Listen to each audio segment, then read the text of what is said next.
What's up, everybody? Welcome to Blade Talk with Scab and Joe. If you guys are new to Blade Talk, my name is Joe from Steel Forge and Fire Sword and Knife. That's my Patreon channel, and with my very, very handsome partner, Mr. Scab from ChoirBoyz Cutlery Outdoors. And you can find the links to our channels in the description if you could be so kind, and also subscribe to us as well, because pretty much whatever we do on our channels bridges into whatever we do on Blade Talk, in terms of the knives that we review and the items that we discuss and all that. So it's kind of a bridge between three channels, if you may. So this is a very exciting Blade Talk, guys. Thank you for joining us. Sit back, relax. If you're on your phone, if you're on your tablet, you're on your computer, just relax, enjoy the show. It's going to be a great show. I can see it already. We're very, very happy to have Zeke Menacho on the show. You guys know Zeke as affiliation with Work Tough Gear, which, as far as I'm concerned, makes some of the best knives on the planet. You know him as a knife designer, a fantastic knife designer. From speaking to him a couple of times, I just have to tell you, he is a dynamite dude. I mean, I can literally talk to the guy for hours. So he has a wealth of knowledge in terms of knives and creating knives, and his philosophy as far as how he approaches knives and what he thinks knives should be is fascinating. So I think it's going to be a great show. So without further ado, well, actually, before I bring Scab in, guys, as you know, on our channels and on Blade Talk, we never forget our veterans. At one point in time, 22 veterans a day took their own lives. The number is getting lower. We're going to coin the phrase at hashtag 22 a day no more. Vets has a place for you here, and there's a number in the description of all our videos for some good folk that can help you. But sit back, relax with us, enjoy the comment room, and let's have a good time now. So without further ado, let's bring our handsome Scab into the room. Mr. Scab, how are you, my friend? Hey, man. Am I in yet? There we go. Yeah, you're in. Can you see me? There we are. There we are. How y'all doing tonight? There we go. Okay. How's everybody doing on this fine Monday's Eve? Thank you for all being here. Listen, let's do this, Joe. Let's go ahead. You did a fine introduction for Zeke. Let's bring Zeke in now. And let's hey, Zeke. Hey, guys, what's going on? Ladies and gentlemen, this is Zeke. Hey, Zeke, I know that Joe sent you a bunch of questions. And if I told you I looked at them, I'd be lying. And that's not that. Joe and I do things differently. We make a great team because we have the same work ethic. Yeah. But I also know Joe will ask you everything under the sun, and that's going to take most of the time. So I want to say this to you personally. Thank you for letting me review your knives. Thank you for introducing me really to Vic. I do. No, I appreciate that very, very much. I think I had reviewed your field, the Nomad field knife, the big one. Right. And you commented on it. I commented. It took me about a day to realize you were the damn designer. But that, I just wanted to say to you, thank you for that, man. I really appreciate it. Yeah, no problem. I think, I think the YouTube community is awesome. I think knife reviewers are awesome.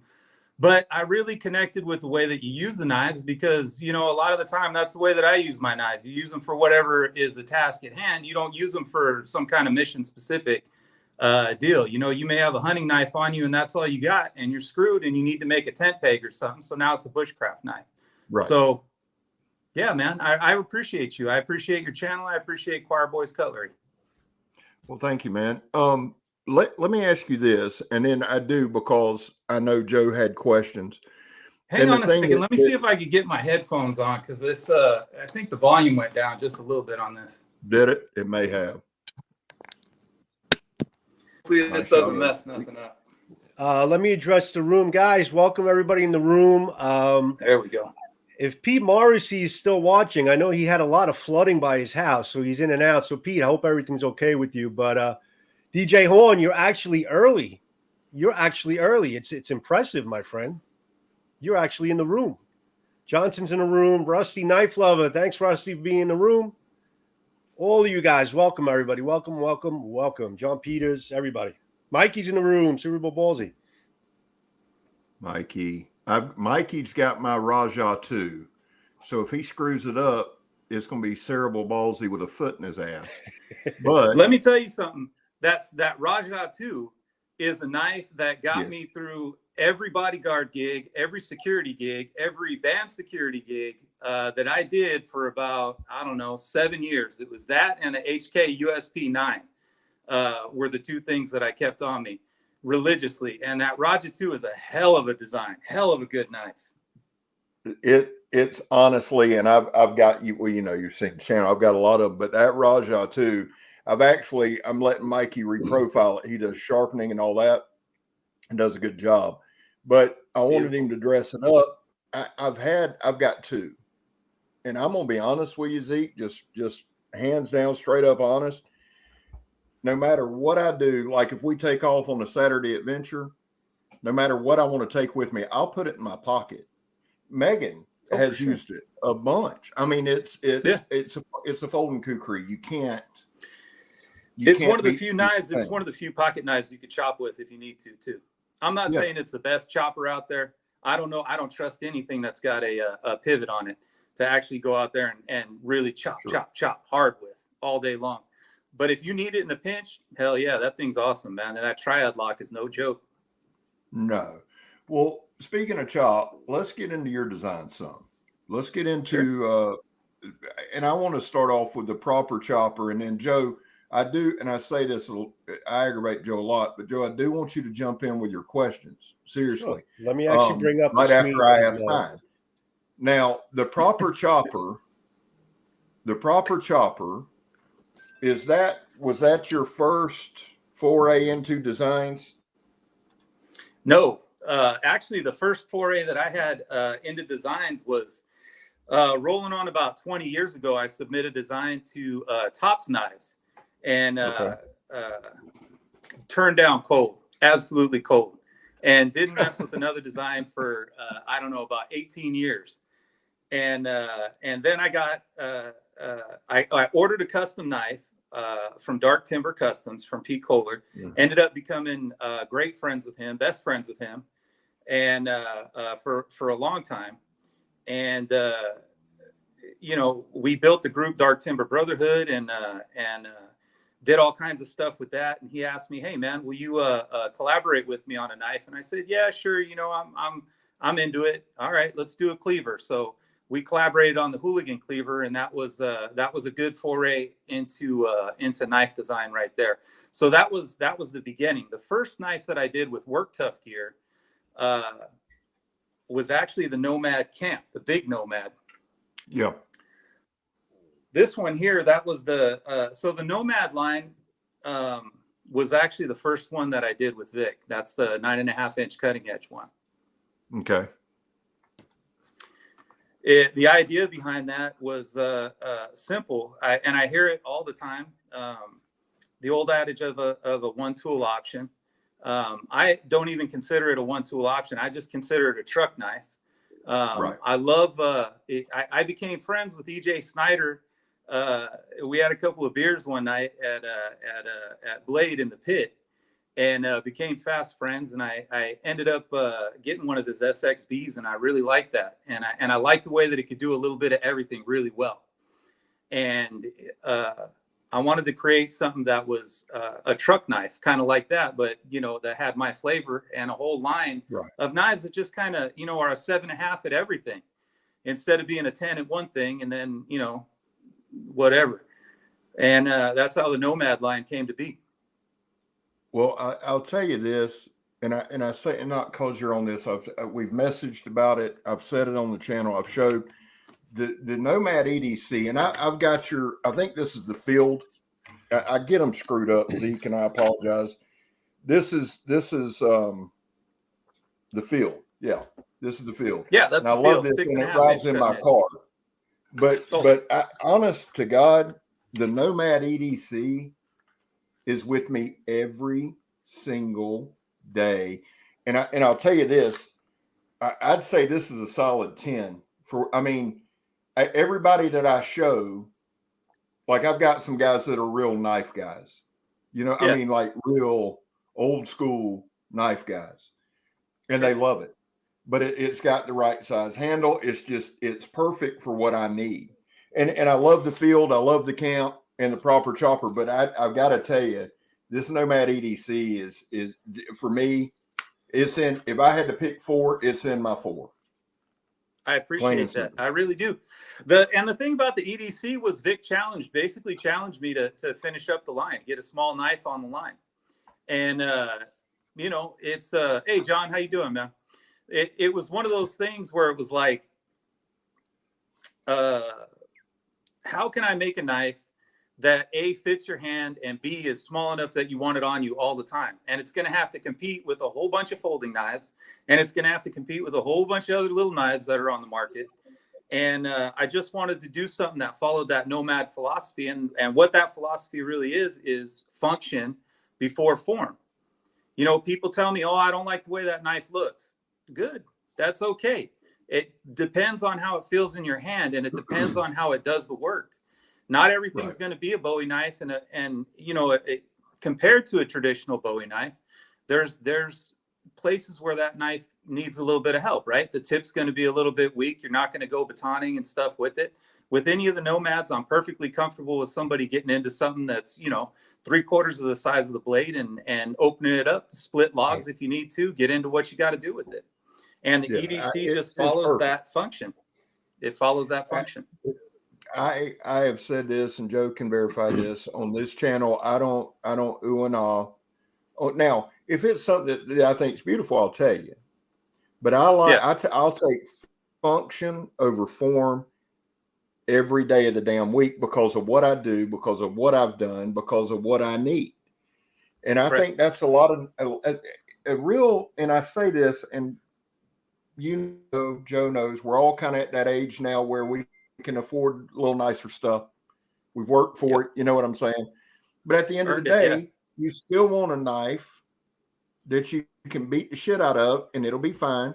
I like this one. I put it just like it is. I hadn't put nothing on it, no tech lock, no nothing. Now, JR sending me a little pouch, but I put it in my pocket, and it goes in my front pocket, back pocket, side pocket, and it's there if I need it. That's how I carry mine. My buddy, Barney Velarde, Big B Leather, makes an in the pocket sheath for it, uses the same kind of ulti clip that goes on the stock ones that they come with. So if you just want to use the Kydex and put it in your pocket, and that's what you call game, then that's what you could do. I like this because it flattens out the profile of it, and I don't like to advertise that I got anything on me. If you can see it, great. And if you can't, good too. Right. No, I love the leather pouch. I love the leather pouch. And again, I like them all in the proper chopper.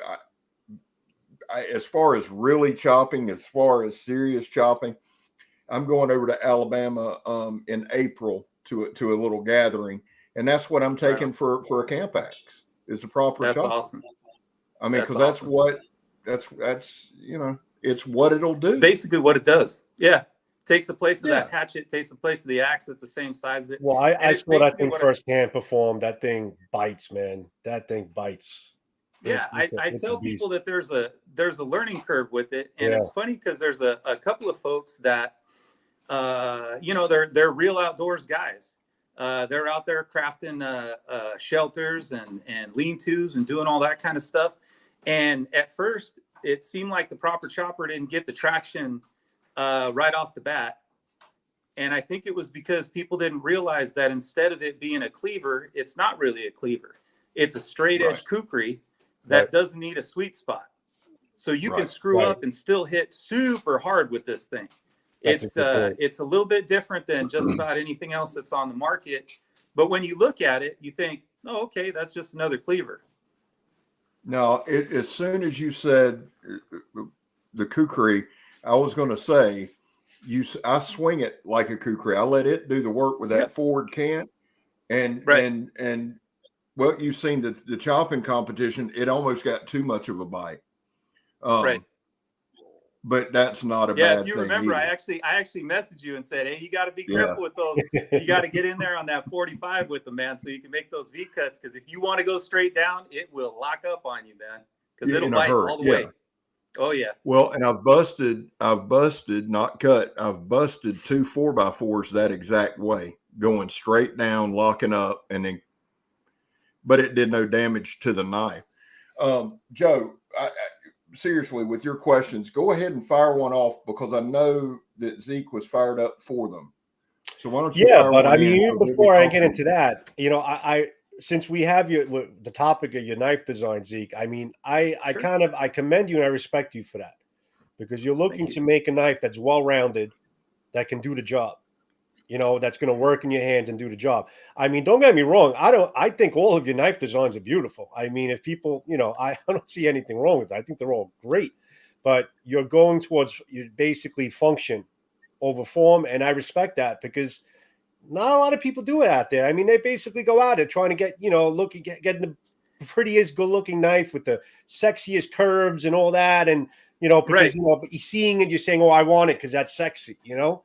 And listen, I have mad respect for a lot of those guys that are like ABS masters. The guy that's coming to mind right now is Sam Lurkwin and Claudio Cass out of Casa Brawl, out of Cass Knives out of Argentina, and Sam Lurkwin out of Belgium. Both those guys make things that are absolutely beautiful and can function all day long. Right.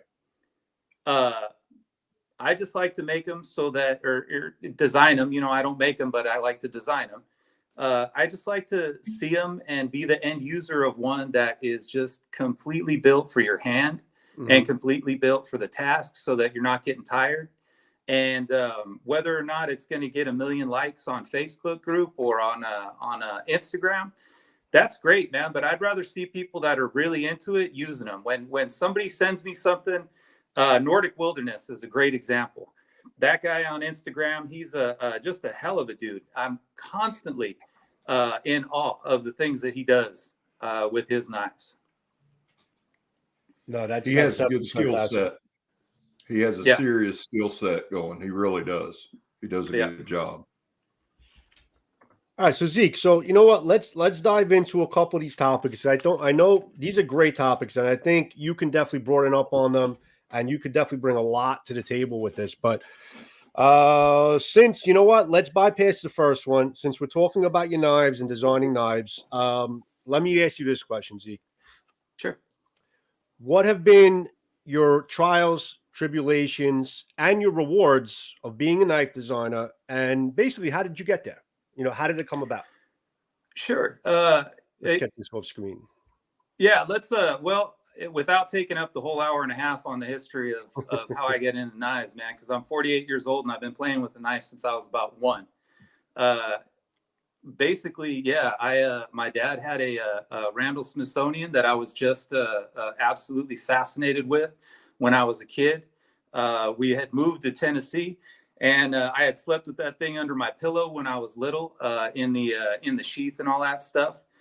Some things happened as a kid. People broke into the house, stole the knife, and ended up coming back to San Jose. My grandpa ends up taking us in, World War II vet. And what's he got? A USMC K-bar, you know, fighting knife. And he gives me that. He teaches me some things with it. And basically I carried that in my backpack in school every day. You know, nowadays it's I'm sure highly frowned upon or whatever, but when you're a kid and you get a chance to play with knives, you just become fascinated with them. And I was fascinated with that. I was fascinated with the fuller, the clip point, the leather stack handle, the steel pommel, how it was built, how much damage it could take, what could hold up to. Man, mine was thrashed. The tip was gone. Finally ended up just breaking it in 2 pieces.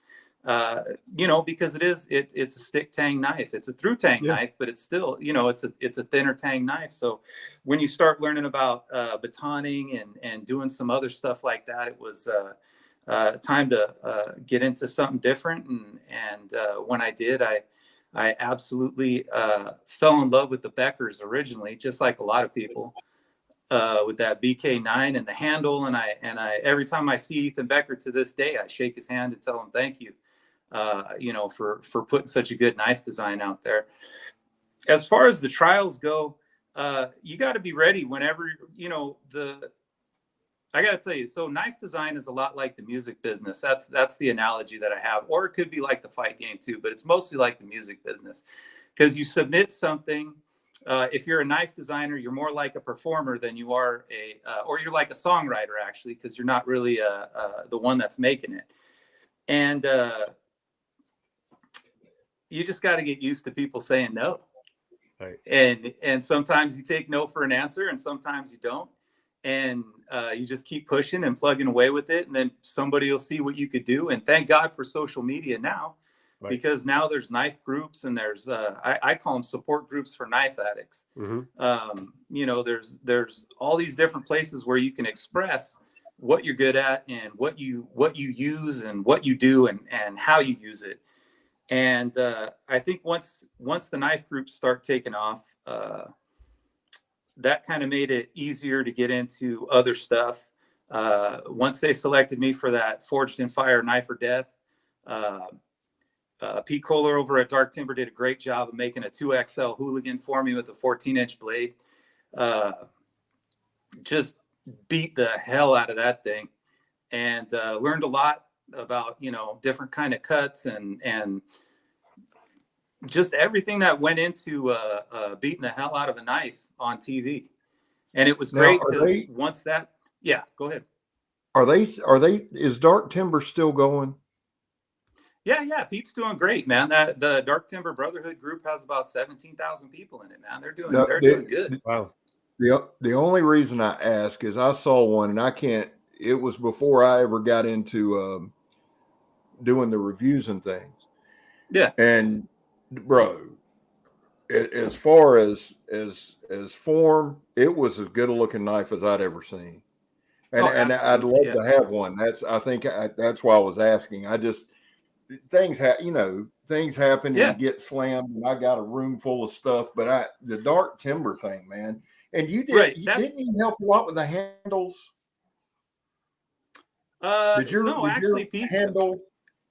Pete came up with the handles, as a matter of fact, when I did the hooligan, that was based off of the handle that he did for his Honey Badger and his 1911. Okay. Just put a bigger blade on it, and then and made it oversized so it fit.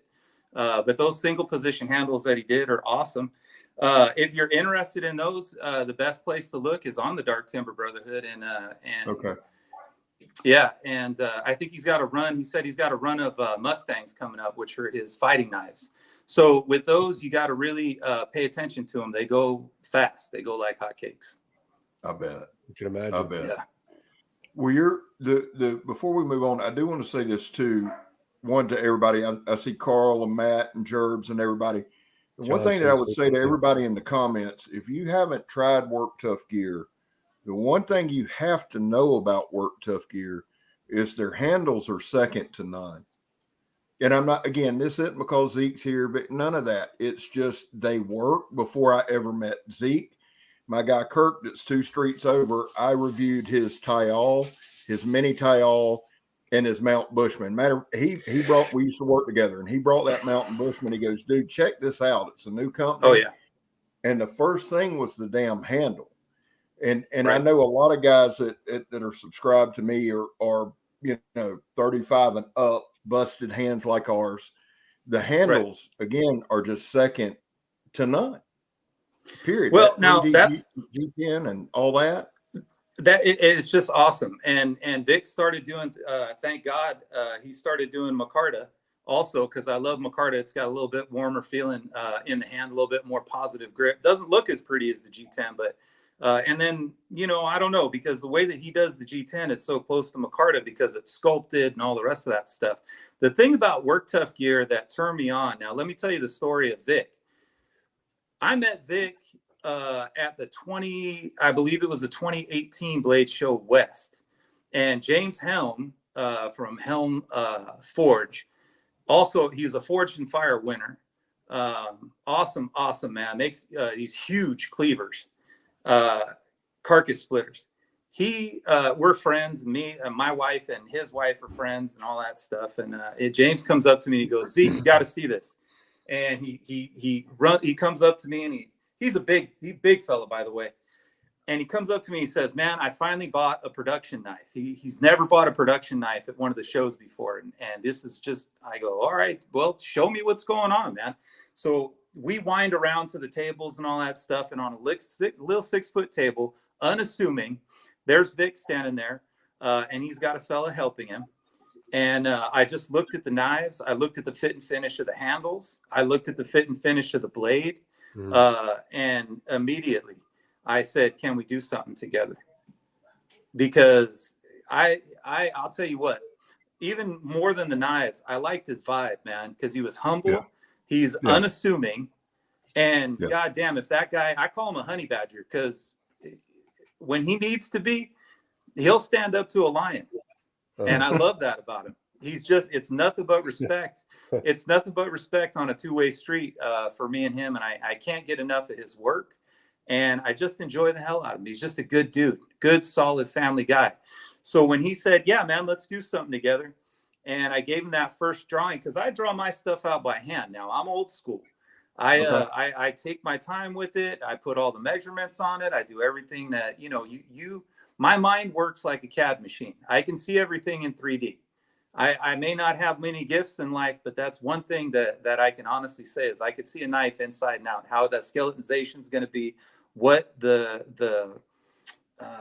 pommel is going to look like, how it's going to feel in the hand, and all that stuff, just by kind of using the imagination. And when I got a chance to send him off that first Nomad, the big Nomad camp, he didn't give me a lick of, we need to change this. You got to do this different. There's something that we can't figure out how to do, because I'll tell you what, the double diamond on the tip of this thing, let's see if you get that in focus there. That's no joke, putting that on a knife, especially when you're trying to do it at a production level. Right. It's just that it's an odd angle. If you get into that bevel wrong, it's going to mess up the whole tip of the knife. He did that like a reverse Tonto. And on the first prototypes, he had to do each one of them by hand. So those first few knives are all custom, really, when it comes right down to it. They may be water jet, but there's more handwork in that than anything I've seen from a production line. And he's absolutely hands-on, right? Vic's hands-on with everything, right? Vic is ridiculously hands-on. I mean, he'll hit me up and he'll say, okay, look, we're doing this proper chopper now. And then this is a production one, right? He sends me, he goes, I'm going to send you the new production one. He goes, I just decided to jump into one. And he does this high grind convex on it. That is just the sharpest, nastiest thing. But then he teaches his guys how to do it. And he's got a sharpener over there that's second to none also. And it's just one of those things where it's like that oral tradition, the training, all of that stuff. It's just a team environment. And they do such a great job with the way they manufacture stuff. Now, people give, and I say us, because this is where I'm getting the lion's share of my designs made, just because I love Work Tough gear, man. They give us a hard time because, they say, oh, well, maybe you're doing smaller runs. We do 300 runs. We do big runs. They just sell and they go. And people get them and they hold on to them. I've seen a few for sale, but I don't see the markets flooding with them in the secondary market. And that's a great sign. Yeah, that's a great sign. And even when you do, it's I don't see a big discount on them either. So it's one of those things where it's like, and they hold their value. You're saying they hold their value on the second market. That's it. Yeah. And I'm just saying the proof is in the pudding, because if the end users love the knives enough that they're not just trying to get rid of them, that's a huge compliment in its own right. Sure. Yeah. When I see people selling them, and this is more of a compliment that way. Pistol Pete's in the room, by the way, Zeke. Hey, Pistol Pete. I'll see people, hey man, I hate to give this away or sell this, but I'm going to get a Grail knife. Oh yeah. If you're selling a production run knife to get a Grail knife, to me, that speaks volumes. I'm not giving, here's what I'm doing. I've got a guy, Timbo 437, awesome dude, donated a Mount Laguna. So I'm going to use the Mount Laguna and I'm going to use the Wilderness Warrior for our veterans raffle. But outside of that, I've had people offer me for my Nomad EDC, the Nomad. I'm not selling them. I don't want to sell them. They're stuff that you use every day. But my point was, the only time I ever see any sold, someone's getting a Grail, which again, to me, I mean, you're okay. Production for a grill, that speaks volumes in and of itself. Right. And I don't know about you, but I'm a old school dyed in the wool knife guy, knife trader, knife buyer, knife seller. Whenever something comes up, if you need to liquidate something to get some money quick to pay a bill, or something comes up that's a surprise, your dog goes to the vet, whatever it is, you put a knife up for sale. And it's one of those things where it's like you never take that personally. You just say, okay, that's just the way it is, and that's our community, and that's how our community works. And it always has worked that way. So I don't sweat anybody for doing anything like that either. If you're trying to get a grail, God bless you, man. I've done the same thing myself. Yeah. Well, no, that's the only time I see them going though. You don't see somebody go, hey, I want to sell this work tough gear. I tried it and I don't like it. I've not seen that. Right. And that's the God's honest truth. I've never seen that. And I'm looking at the comments now. And everybody's like, I'm holding on to mine. Everybody's saying holding on to those. Yeah. I got to be honest with you. I had one guy that said, "Oh, well, Vic, you're a chef," and that's true. I did graduate from Le Cordon Bleu. I am a certified chef, and that's something that I have done in my life, and that is in my back pocket too, along with a multitude of other things. Because I think that if you stay in one field too long, you're going to get bored with life. So he tells me, "Oh man, well, I took the Nomad camp. And I put that thing on a cutting board, and you know what? It was no chef knife." And I was like, you know what, man? I'm okay with that, though. I'm okay with that. It works for me. You got to know how leverage works. You gotta understand that when you use something like this on a cutting board, it doesn't have a flat blade like a French chef, right? Right. It's got this, and it's got that belly. So what you got to do is work with the belly and work with the cant of what you got. So you bring that table up a little bit higher, and now you got this edge right here to rock with. And if you take the time, it's not a tough knife to figure out, man. It's just one of those things where it's got different parts that do different things. So you got to be able to stick with it, man. Well, that's just somebody wanting to bitch the bitch, I think we all saw that because I think everybody I know I made a peanut butter and jelly sandwich with mine. And I know a bunch of people in the group. I think a bunch of people in the group took offense to that. I had to do a tactical banana. I had to do a tactical banana peel with it on the trail. Yeah. But see that speaks again to most of the guys who work tough gear. I've noticed are hardcore, dyed in the wool. We say we, us, and it's like a family, like a brotherhood. And you go against one, you go against all, and you got turds everywhere, but for the most part, 99.999% of the people I've seen been awesome. Yeah, and I'll tell you, since you opened the door for the guys that are in there, I can't name every single designer that's on the roster right now, but I can tell you, there's a lot of guys. Alex Aurora Borealis knives. He's got some stuff that's coming out right now. That's a dude that goes out there and just uses the shit out of his knives. He's a bushcraft guy. He's amazing. I'm trying to get him to get out of his shell and get on and to get on the show. Dave Puzon, shout out by name, man. That's my guy. MMA fighter. He was in the Army. I mean, just as real as it gets. Makes some of the best leather out there with Positive Made Leathercraft. Jeremy Boulder Valentine makes some of the biggest, gnarliest Mad Max Bowies, and now he's jumping into other stuff. Wait till you see this. Wait till you see this recurve chopper that he's got. And I'm trying to think of what it's like, a sheep's foot kukri. Wow. That's just outstanding, called Wilson. And it's just the power that thing's got behind it is ridiculous. And the other thing too is every single one of those guys, and there's a ton more too, and I'm not trying to be disrespectful to anybody. But it's just, when it comes to those guys, a lot of us will talk to each other behind the scenes, help each other out. If there's something that, one of us gets stuck on, like I said, we there's just a pool there that's awesome, and nobody's done it. Nobody's had the foresight like Vic has to really put together a whole bunch of guys with guys that have never designed anything. Isaac Thill, who's one of my, he's just an inspiration to me. He's just an awesome human being. He's a duck hunter. He's in a wheelchair. That doesn't stop him from doing a goddamn thing. He's a hero in my eyes. And he came out with one of the coolest Bowies that I've seen. Now, I can't for the life of me remember what the name of it is. I think it's called the Night Hunter right off the top of my head. And he's a first time guy is what my point is. And then you could jump into other guys like Chris Tanner, who's done, everything under the sun and has a huge YouTube channel and, has worked with a bunch of different knife makers to do his designs and stuff. So it's like, you got this spectrum across the board there. That's just amazing.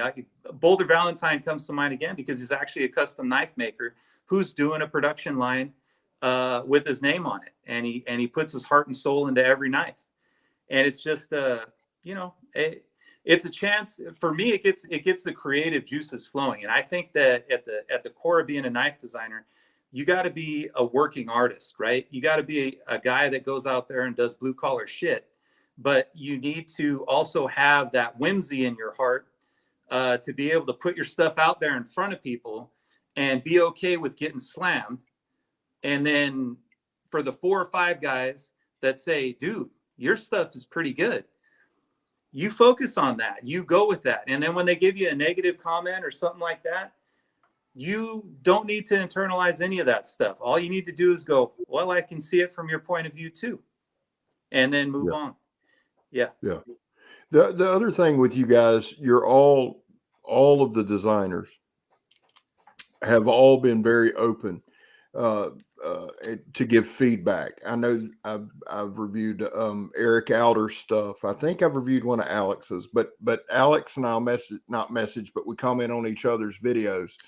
Mm-hmm. I like that. I like the fact that you guys are open and you're available and you give feedback. It makes a big, big difference. It really does. Hunter Crutchin is another one. Hunter and his Aries, man. As soon as I got that sucker in my hand, the prototype, I told him, dude, you just, you out tank the tanks, because I can't think of another knife that's out there that's that husky, that is that much of a brute. I mean, the goddamn thing is just it's an act. It's a splitting machine. Yeah. Yeah. It's a knife maul is what it really is. It's, it's just one of those things you just bam and it just buries in the wood. Dude, it was built for me. I can tell you that, because for sure. And I think you and I talked about it in the video that I did. When I went back and looked and I started watching, you'd hit, or you might hit one time with a baton and you just see the wood split. Yeah. You see it already, you're not going down 2 and 3 times. He's got something on his hands. Once people figure it out, I think it'll really, really do well. And it should do well, because it's an awesome design. And it's I love it. And I'm a big knife lover. So, I mean, that's, hand in glove, man. Huh? Hand in glove. I said that's hand in glove, man. That's absolutely hand in glove. So I think that's kind of the circular way of going about the trials and tribulations of being a knife designer right there. And I got to admit, Work Tough Gear, that was a soft landing pad. I mean, it's a good place to be. There's a lot of creativity going on in there, and there's a lot of hustle, and there's a lot of guys just trying to make the best product that they can. And there's a lot of guys that have a lot of different backgrounds that are bringing all that to the forefront. Like I talked to Hunter and I said, that low grind on that thing is always gonna bite hard and be a good splitter. I actually like full flat high grinds, different kind of thing, a little bit more general purpose. There's never anything but respect between those guys. Right. Yeah. It's just one of those things. I gotta admit, I really enjoy it. I also like the fact that Vic puts everybody's logo. I've noticed that. Like whatever their logo is or their brand. I love the fact that he includes that in the billboarding on the knife. That's very cool. That's very cool of him. Absolutely. I mean, it speaks again to how cool. Yeah. I've had nothing but pleasant experiences with Vic. Awesome dude. Yeah. Let me see if I got it over here. He's just an amazing human being, man. I told him, yeah, man, we were talking about Asian philosophy and some other stuff. And I told him, hey, man, I'm born in the year of the tiger and this and that. The very first Nomad, he goes, this is the prototype. So he puts a big old work tough gear on the front of it, right? Which is absolutely awesome. But I don't know if you could see it, but he puts a tiger on the other side of it. That's badass, man. Yeah. And I don't know if that's going to show, but it's that slightly. Yeah, I seen it. Yeah. Yeah, it's that kind of respect that just builds a mutual admiration society. I don't mean to sound like, some kind of jargon or bullshitty. It's just, it really is though, man, because I really enjoy him, and I the respect that you get is different because it's not like that every knife company you go to. Right. Well, I mean, I guess it's got to start with the owner. So Vic sets the bar as far as, the camaraderie and the relationships and all that. So he kind of sets the bar, and it's, when it starts with the owner, it's going to trickle down to everyone who's involved. So, yeah, I mean, I was actually going to ask you about, your experience of working with Work Tough Gear, but you kind of tackled it. So that's pretty much covered. But yeah, I mean, that's pretty damn impressive. I mean, listen, it's great. It's great when you can work with other designers and you all have a mutual respect for each other. Despite the fact that, you have different outlooks of what you're doing and what they're doing. I mean, that's great. That's fantastic. It's absolutely nuts because I'll tell you, and I'm not going to go dark, and I won't even dip my toe into it, but I can tell you that in the knife community, knives have been getting made. This is something that me and Boulder Valentine talk about a lot. Knives have been getting made for what, like 10,000 years? I mean, flint napping and all the rest of that shit, right? People, Bronze Age, Iron Age, you could go down through history. I that's something that fascinates me. But the moral of that story is you can make any kind of knife, any kind of design under the sun. And I guarantee that you'll find something that has 80 or 90% similarities with whatever it is that you're doing. This thing is different, right? Everybody agrees that this thing's weird. It's different looking. It's a purpose-built tool. It's all that stuff. This guy blew me away. As soon as that knife dropped, he sent me a manuscript in Latin that was from Roman times that had that blade shape with a choil, no cant. But I mean, you're looking at it and you're like, wow, that is freaking amazing. Absolutely amazing. Because there's always going to be, there's always going to be something in there that's going to be similar to something else. You got two edges, you got, you got your blade, your hilt, your ricasso, your pommel. It's all, how many times can you remix those things? I've said that a million times. Every blade shape that's going to be made has been made. And you guys, the designers, I'm not a designer, and probably never will be. You guys blow me away with that, with the ability to look and visualize and put into paper. I can't draw a fucking stick, man. Jason Dixon's here, by the way. Jason's good seeing you, buddy. DJ's here. Hey, Jason, what's good, man? I was just Grumpy Grunt. I know you had to say hello to us. Grumpy, what's up, buddy? Grunt. Hey, Grunt, what's up, man? You guys just blow me away, and it's a talent. And now here's what we're witnessing. It's back like when I used to sell drugs. You'd see guys, your roid guy would get with a real dope boy. Next thing you know, he's a dope boy and your roids suck, right? And if you look at the knife world, and this was a terrible analogy, but leave it to old Scab to go down this road. you get every swinging dick out here wanting to design a knife. Listen, I got two nicknames. Hooligan I picked up, but Machete is the other one. There's no, the histories, like for me, go back to East Side San Jose. I get you, man. I get you on a million levels, baby. But you know what I'm saying? But my point is, you get all these guys, and I watch, and this ain't negative, because anybody knows me knows I'm all about the community, and I love the community. I pick at people, but I do love them. One thing I wish people would do and be more like is like with you. You're respectful of everybody. Okay. Oh, absolutely. And what I'm seeing, and it's not that I'm seeing any disrespect, but I see guys now, a guy will come out and he'll design a knife, and that's awesome. I love it. Yeah. But don't stop doing what got you there. Don't lose your subjectivity. And that's what I respect about you. Still have you still have your subjectivity. You can look at it. You got Valentine's in the room. You can look at it, and that means a lot. And I think that feeds in a lot to Work Tough Gear with all of you guys. You're keeping your subjectivity. You're able to do almost like a peer review, like they do in the medical field, where you bounce something off another doctor with a different perspective or different purview. And I think that's really what helps you guys a lot. It does. And it goes back to the book that I know that you're a Christian. I'm a Christian. It's one of those things where it's iron sharpens iron, and that's just how it is. Yeah. Yeah. And that's more than a saying. That's more than a saying. Oh no, absolutely. Yeah. No, it's a life.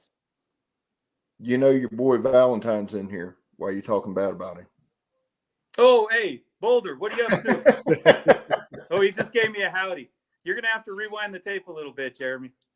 No, he said all good things, Jeremy. But, Joe, what's next up on your list? Because you had some good ones. We touched upon Work Tough Gear. And, what DJ Horn said it. He said most places are competitive.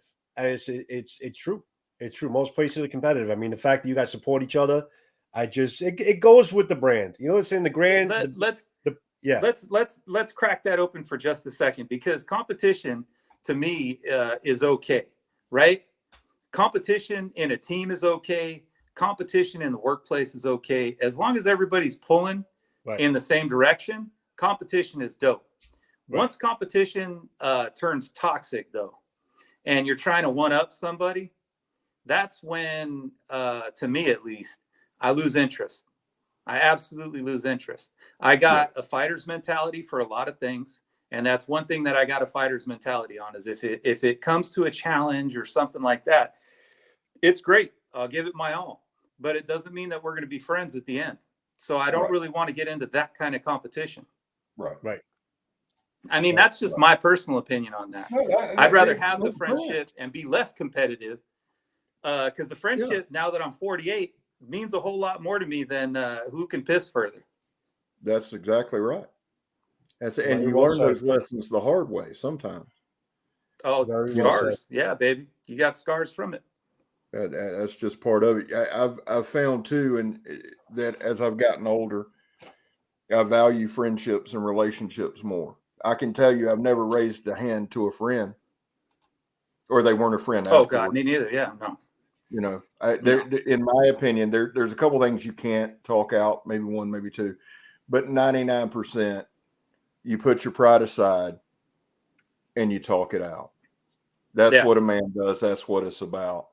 And I don't know how the hell. Well, now we get into a little bit more of a there's more of an existentialist bend to that. But my big thing, and it was just really within this last year, is just forgiveness. There's nothing hard about forgiveness. There's nothing that makes you sound like you're puffing up your chest when you say, I forgive somebody. It sounds so much better to say, I'll never forgive and I'll never forget. But guess what? You're the only one that's eating that pain every time you see that person. If you let it go and you really let it go from the bottom of your feet, you don't have to forget about it. But you let that part of it go and you let the relationship continue on and see where it goes. See how it blossoms. Yeah. All that kind of stuff. Maybe it just comes with maturity. I don't know. I've cut a lot of people off in my life, and I feel bad about it at my age now, because I realized, man, I wasted 30 years where I could have been friends with this person. Right. Yeah. Yeah. Yeah. But I mean, that's how you learn. That's how you learn, and that's how we've all done it. We've all done it. But for sure. It makes me value what you have now, and you appreciate it more, what you have now. I believe. I don't do regrets. I got no time for it. Yeah. None. Right. Now, I don't mean that arrogantly. No. I always tell people, hey, man, if you're busy looking back, you're busy reminiscing about shit, you're going to miss every door that opens up in the future for you. True. You're absolutely going to miss it. Yeah. And it may be fun to go down memory lane, but who are you going down it with if you're not friends with that person anymore? That's true. That's the God's honest truth. So basically, what could we tackle now, Zeke? Very well said. I mean, you make a lot of sense, and I'll try to take your advice as far as forgive and forget, but I have a very difficult time doing it with my ex. But maybe one day, It didn't. but Yeah, not it now. doesn't come natural. It's one of those. It's a something you have to learn, and Yeah. you're never gonna get kudos for it either. Believe Exactly. me. That's the truth. That's the truth. That's just Yeah. something you take with you, but you're not going to get kudos for it. Of Right. course. Yeah. No, there's no attaboys there. There was one thing. You know what? Since we're on the topic, and you don't have to, you could be brief with it. I mean, I don't think it's a very complicated thing. What is your general philosophy of what a knife should be in your eyes? Like when you see something or when you design something, what's your general philosophy of what a knife should be? What should it stand for? What should it be? So my philosophy of a knife is pretty simple, and it all starts with the handle, right? The handle goes in your hand. The handle's what's going to hurt after a while. The handle's what's going to not feel good, all that kind of stuff. Everything's got an edge, and once you learn your geometry and all that stuff, you can get your bevels right, and you can get it sharpened and all that stuff. But if your handle's not right, you're always going to have a hard time with that knife. So I guess my philosophy in that is just build it around the human hand, for God's sake. Don't build it around what it's going to look like on Instagram. Don't build it around what you saw somebody else do. Get the knife. Get every single one of my knives, man. People didn't understand when I put the post up about 3D prints and just showing the different handles for the different knives so that you know exactly what it's going to feel like. Like this one hasn't come out yet. This is the Little Evil Fighter, right? This is just wood. Going to be a recurve. It's going to have a nice place to lock up that first finger over here. Instead of having ramping or jimping back down here, you have it where you really need it. Because if you push your thumb here, it's going to put more force here, right? That's the way that just works, especially when you're cutting soft material. When you do the handle for something like this, the two main ways that a guy is going to fight with a knife is going to be in your standard grip. It's going to be in your reverse ice pick grip. So if you want, and what I did with this one is, let me see if I get that in focus. You make that little dimple like you got on the field knife, but now you could lock it in even better. So when you flip this thing upside down, it's just like holding it the other way, except now whatever you're going to pick ice or whatever you're going to do with it, your hand is locked in and you feel 100% comfortable about everything that you're going to do with that knife. The way that your hand works is that as you grab something, your palm is always going to have that little concave area. And what a lot of people do, the ABS masters do, is they build a knife around that. And that's something that I just absolutely aped it from them. I absolutely, said that works. And that really is a good design feature to get it nice and thick in there so that when you grab something, the positive feel, you always know where your primary edge is at that point because your knuckles are always lined up with it because it fits your hand exactly like it's supposed to. Whereas where you got the old leather stack knives with the round handles and all that stuff, and they're making a comeback and all that, you can actually grab that knife and be misoriented with it. Yeah. Right. When you're in the dark and you're doing something, that you need a knife for, you want to make sure that you know where everything is on your knife. So my philosophy of a knife is that it has to be a tool that's readily accessible, readily available, and built for your hand and built for whatever it's going to cut. So that's really the philosophy of it. I don't like saying that, each knife is mission specific and blah, blah, blah, mil spec and it's tack rated and all this other stuff that, that's all sales jargon stuff. The reality of it is if it's a proper chopper, then that thing better chop like nobody's business. And if it's a Nomad and you say it's a 7.5 at everything, then it should be a 7.5 at everything. It shouldn't have any real weak spots that you could see and you go, oh, well, you can't make a bow drill with that thing. Well, you can though. You can't do this with it or you can't do that with it. You can. You just got to make sure that you know your tool. Well, and here's the thing with that. People overestimate their skill set. Yes. That's a fact. I got stabbed and the guy that stabbed me wasn't skilled with it, but he stabbed. I mean, you don't have to be an expert, but people that I've found, and nobody wants to say, and I'd say a lot of times, probably out of defense, being a novice at best, but the truth is this: a lot of people blame a knife for their shortcomings. A lot of they times, want to pick up a knife once a week to do a review or do their video or do whatever. You got to pick that sumbitch up every day. Right. Yeah. And work with it every day. And it doesn't matter which. I try to do something with a knife every single day of my life because I don't want to get on YouTube and look stupid or stupider than I already do. Right. But a lot of people do that. Hey, Savannah, how are you, sweetheart? My niece is on. Oh, hey, Savannah. Hey, Savannah. But I do think that a lot of folks blame a knife, and you probably see that more as a designer when it's and all they got to say is I need to work with that knife more, And I'll tell you, man, I've been cut by a knife a couple of times. First time was stopping a shoplifter coming out of Long's Drugs when I was a kid. I worked there part-time, and he had a couple bottles of liquor, and that was when you can actually tackle somebody. So me and the manager ran out, got him, and I put my hands up like this, and he got me right there on the thick of that palm.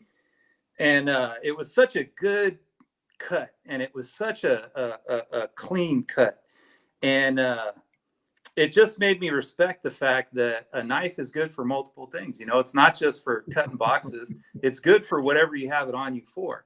Right. And that's, it is what it is. One of the, I'm totally getting off topic, man, but one of the guys that's, he does FMA, which is Filipino martial arts and Kendo and all that kind of stuff. He got a hold of one of my knives and he goes, Zeke, you don't advertise it, but these things are awesome for training with self-defense and all that stuff.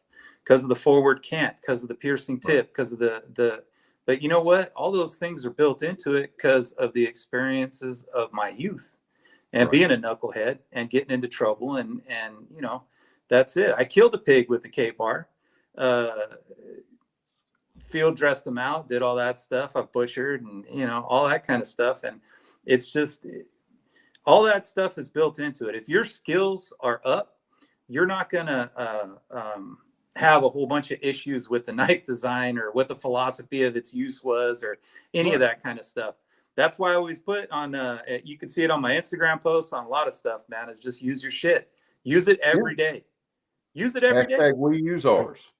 Yeah. And that's exactly what it is. I mean, you use your stuff, you get good with it and you keep moving on. Because if you don't, when you need it, it's not the tool that failed you. That's not what happened. I can tell you this, out of everything that I've been cut with, the thing I hate and I'm scared to death of is broken glass. Like somebody breaks a bottle and cuts you with it.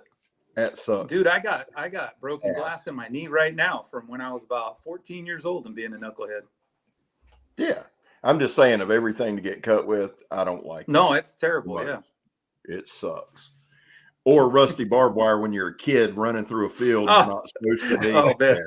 Yeah. That's always another big time there as you're getting your tetanus shot for the 9,000th. No, I respect that though, Zeke. Listen, I respect all knife designers for the simple reason that putting something down on paper, or if you're using a computer program, whatever you're using, when you're putting something down on paper and you can visualize different grips and different ways you can hold it and use it before it even comes to fruition, it's even made. That's impressive that you can visualize that and know, okay, well, then you can use it in this grip and that grip, and you can kind of make a handle that's good for, it's very versatile. It's versatile for your hand. Whatever it's going to be. But a human hand. And I agree with you. Listen, it really, and Scab and I speak about this all the time. He talks about it in his channel all the time.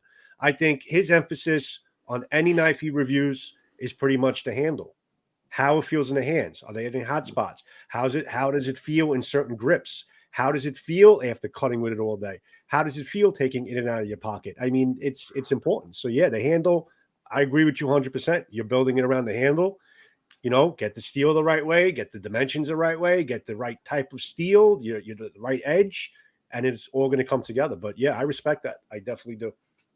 That sounds great. Thank you. Richard made it. Thank you, Richard. That's old Ricky Ricardo. My guy. Richard's here. Dude. Richard's a neat guy. Well, you know, smart choices always have better outcomes. That's true, Rich. That's true.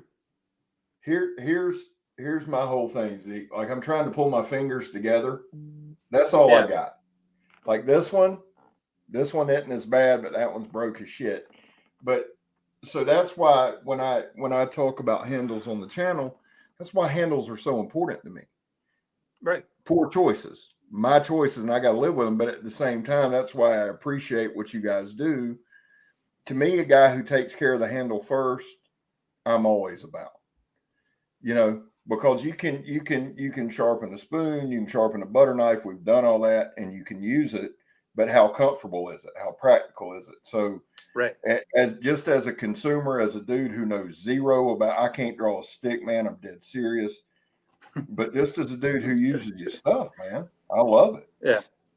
Thanks. I didn't really mean to wear this shirt, but I'm wearing it for you. So you said fight game. So. Thanks, man. I think I got some knuckles right behind me too. You were not here before me, Richard.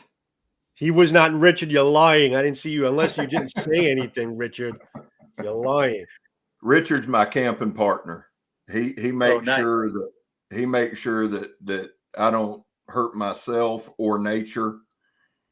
And he's a good dude. He's a real good dude. I'll tell you about Richard someday. He's an awesome dude, man. He's one of those guys. He's one of those guys. If you need if and I'm dead serious. If I was out of town and if Meg was here by herself and I called him, he'd drive an hour. He'd walk. He'd do it. He would get here, and it'd be bad on somebody when he got here. He's just that guy. Or if I needed a cup of tea, he'd bring it. Yeah, that's good. It's always good to have friends like that. What's up, Meg? Hi, how are you, no sis? Richard, no camping. Zeke, there's Zeke. Hi, Zeke. Nice to meet you. Hey, how you doing? In the chat. Savannah. Hey. Hi, baby. She said, "Hey, Mom. All right, love you." Love you. Yeah. And here comes the dogs. My dogs love Joe. Let me just say that. Oh, they adore me. Oh, they miss me. They look around for me. They miss me. I called them the Hounds of Hell. I called them the Hounds of Hell. That's what I called them. Man. At least they hate everybody, dude. And my guy Jimbo's in here. Listen, here's what we're talking about doing while Jimbo's here and Richard's here and everybody's here. And Zeke, you're gonna have to get down to Northeast Florida because at some point we're talking about because we're going. My guy. Bye, everybody. My guy Jimbo is a barbecue connoisseur. And we're thinking about maybe 2023 cooking a whole pig, so you'll have to come down for that. That sounds awesome. Yeah, I gotta eat some of Jimbo's. That sounds awesome. And DJ will be here. Yeah, that sounds about perfect. Dogs like that Yankee meat. All right. Now DJ worked with Southern Grind for a while and has done a couple of other. He's an OEM as well. Awesome dude. You'll hear me mention him on the channel quite a bit. That's cool. One thing too, just with the community. Tell me from when you kind of come in, what are the main changes? Have you seen a more communal type thing with the knife? Has it always been this way? What's kind of your take on the knife community in general? Yeah. Well, one of the things is you gotta there's traditions in the knife community that go way back, right? So I was just talking to Jason Dixon about this before coming on the show, and that's that even before Facebook groups and Instagram and all that stuff, you had the VBB boards like Blade forums and knife forums, and there was one that was PG rated called Knife Dogs, and there's certain things that translate over that just build the community up, right?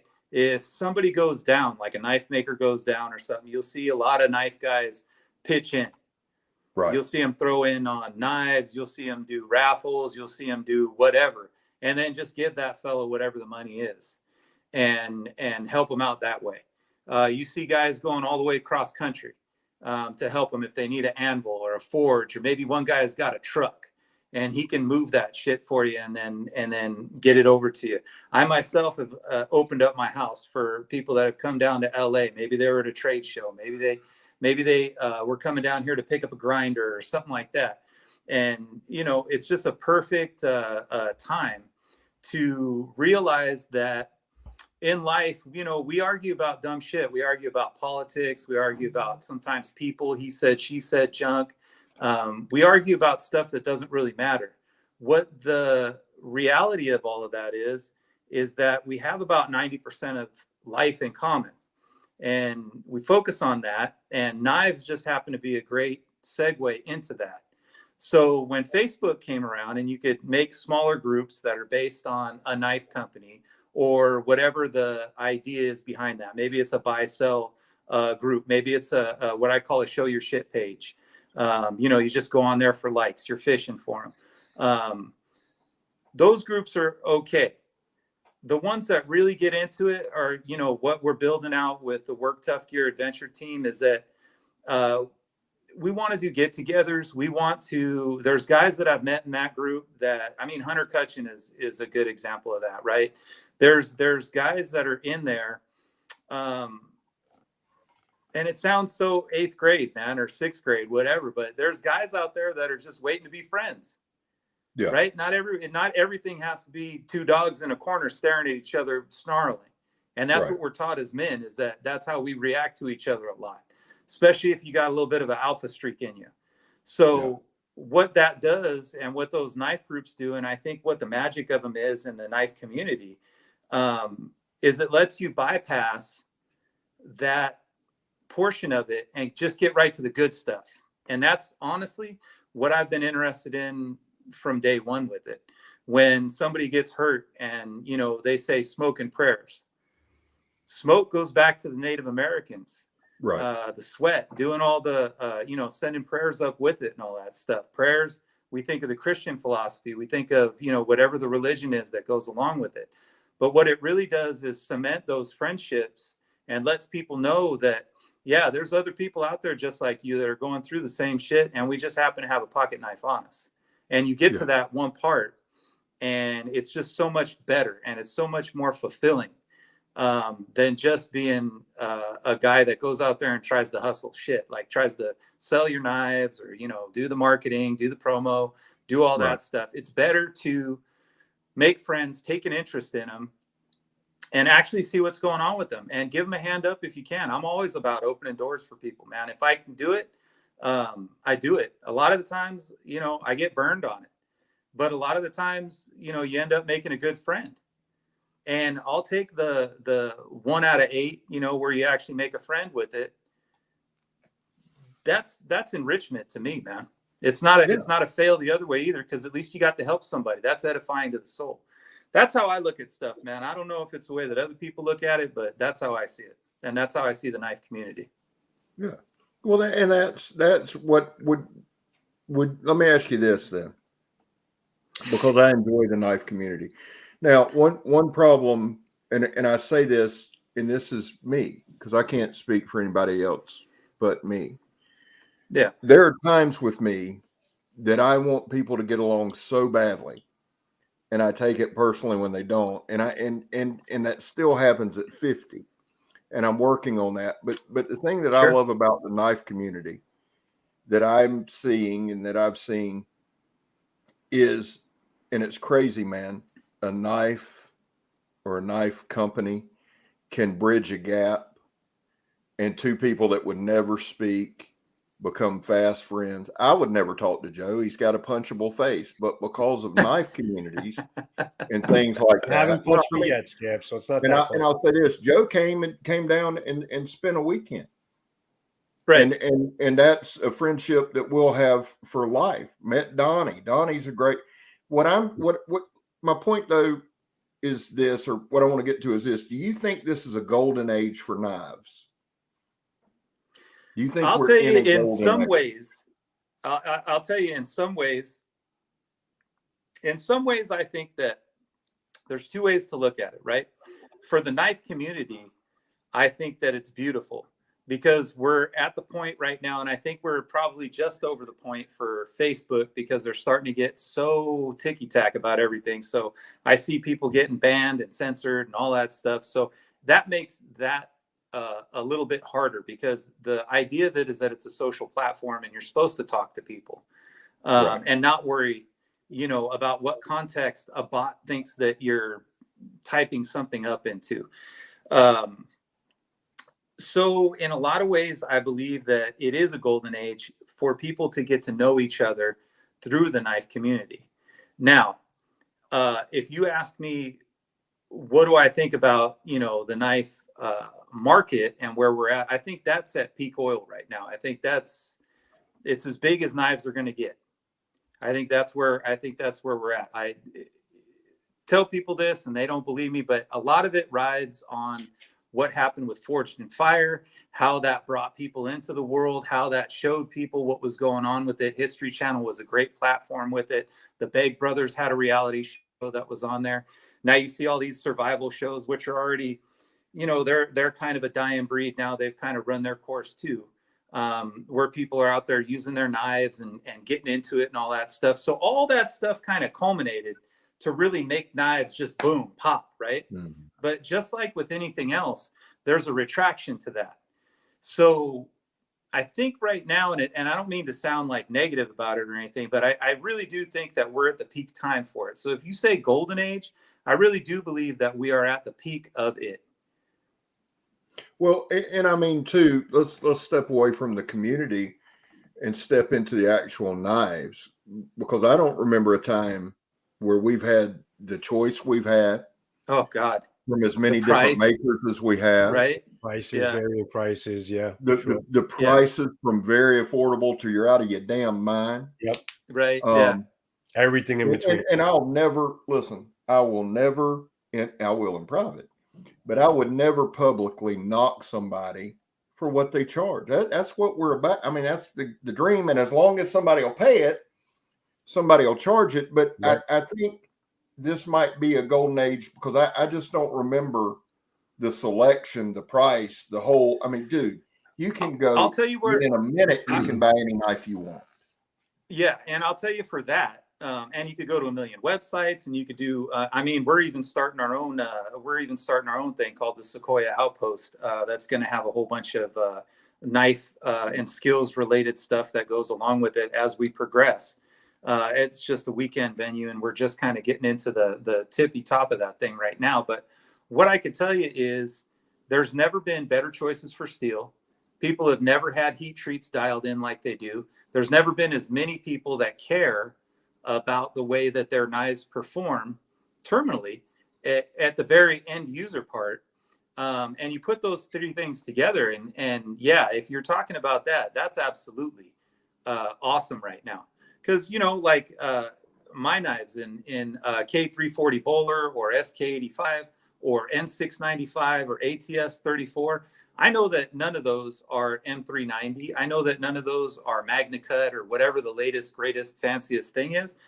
But I'll tell you what, for 95% of everything that you're doing, those steels have no peer. They're just fine. They're absolutely just fine. Well, let me ask you this, because Rusty Knife Lover, who's a massive supporter of this community and everybody in it, wanted to ask you, what are your thoughts on CPM MagnaCut? So it's great you mentioned it. Yeah, that's cool. I got the book too.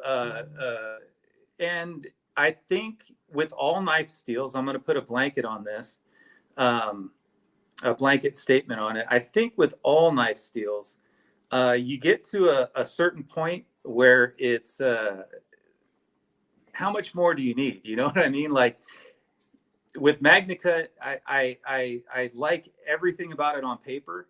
I think that if you are comparing it apples to apples, and you go back to like the first super steel, right? Like 440C or ATS 34, 154 CM, wherever you want to peg that as your first super steel 20 years ago, 25 years ago, whatever it is. Everything comes out incrementally better than what it was before, than whatever the thing was that it replaces. So if MagnaCut is now better than, let's say, M390, right? Because M390 or 20 CV were kind of like the Cadillac of everything. Now this is MagnaCut is like the Bentley of it. So I've never seen how MagnaCut reacts in a large knife. I've never seen it used in a chopper. I've never seen how it reacts to really hard use. And that's kind of a barometer of what I consider a good steel, right? So with MagnaCut, I think that it's probably an amazing steel, just like 20 CV. I love 20 CV. I mean, I got M390 on this Microtech that I carry every day. And I think that I'll tell you what I think about M390 is that stuff is awesome. You don't have to resharpen it for a pocket knife. It's just amazing.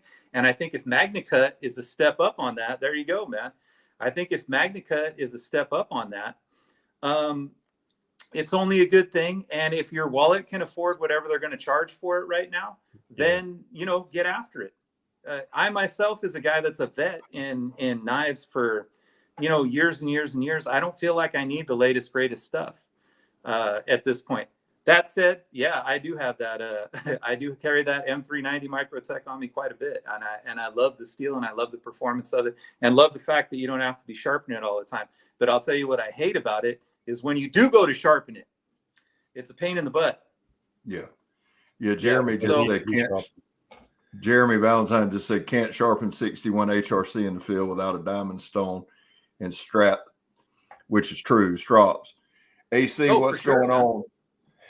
For sure. So having said that, DJ said he was pricing some MagnaCut sheets and he was told it was 6 to 8 week lead time. Yeah, I can imagine. Having said hot. that, that's the thing. It's hot right now. You know, yeah. You get into this stuff and it's like baseball cards when we were kids, you know, the Jose Canseco rookie card. I'm not saying that MagnaCut turns into anything less than what it is now. It's probably great. I haven't worked with it enough to know anything else than it's really good on a pocket knife right now. And sharpening it seems like it's pretty tough.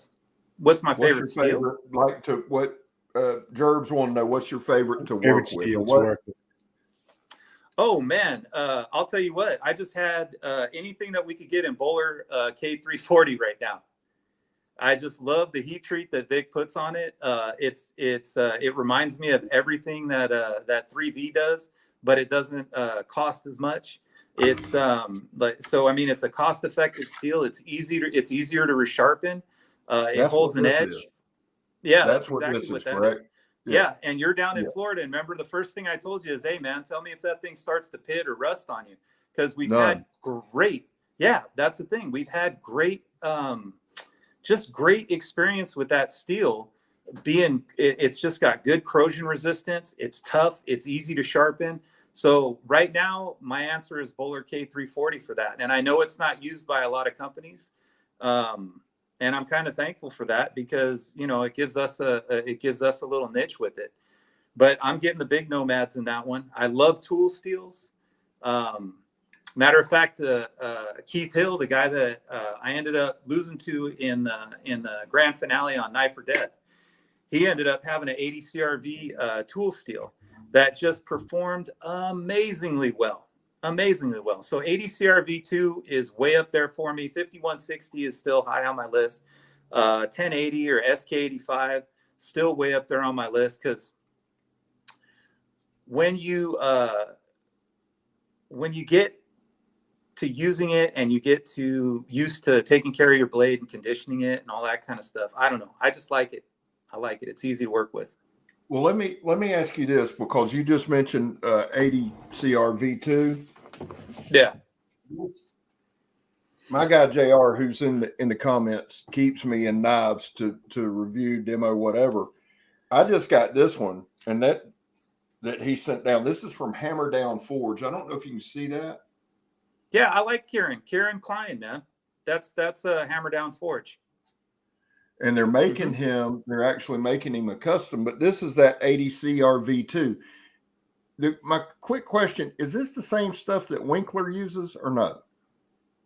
Yeah, 80 CRV2. I think Winkler uses that in all of his knives. And you'll see that a lot of companies use it in their knives. I know Dark Timber uses it in theirs. When we did the hooligan runs, the cleavers, I had them done in, I wanted them done. Pete was ultimately the one that had the last say in that, but 80 CRV2 is just, it's a hell of a steel, man. The only downside with the 80 CRV2, if you could call it a downside, is you have to maintain the blade. You have to make sure that it's oiled, and you got to make sure that it's cared for, because it is a tool steel. So it will rust on you. It will corrode. Yeah. Gotcha. Well, that's not a negative either. It's just, be aware. No, Tougher than hell, though. I mean, tougher than hell. Zeke, you want to answer this before we move on to the next thing? What do we got? On screen. He wants to know when the blackout coming back in stock. Oh, when is the blackout coming back in stock? Oh, so for the blackout, he's going to want to check with, I think I saw that. He could look on the Work Tough Gear website. I think there's another run of blackouts that's coming in March. I think so. Yeah, and that's Anchor, a knife company. That's Josh Blankenship's design. Josh is another one that I talked to quite a bit. Another dude that's, yeah. The blackout's really cool, man. That is a really cool, fighty, great. I don't know any other way to describe it, man. It's just a really cool, fighty, great, medium-sized knife, man. It's a dope knife, dude. It's just badass. Yeah. It's like old Scab. It's badass. So, Mikey, to answer your question, yes. That being said, with all that being said, Zeke, let me just say this, and this isn't shameless plug for anything. Let's shout out. It's on Facebook. It's Work Tough Gear Adventure Team, right? Right. That's our group, the Work Tough Gear Adventure Team. Guys, if you're not in there, go, unless you're a Pakistani knife maker, God bless you, go over there and get in, because one thing that I like about the group, and I try to steer as many people over there as I can, you guys do a great job of letting people know, hey, a drop's coming. Right. Hey, this is coming. Yeah, good information source. Yeah, great information and some great people over there.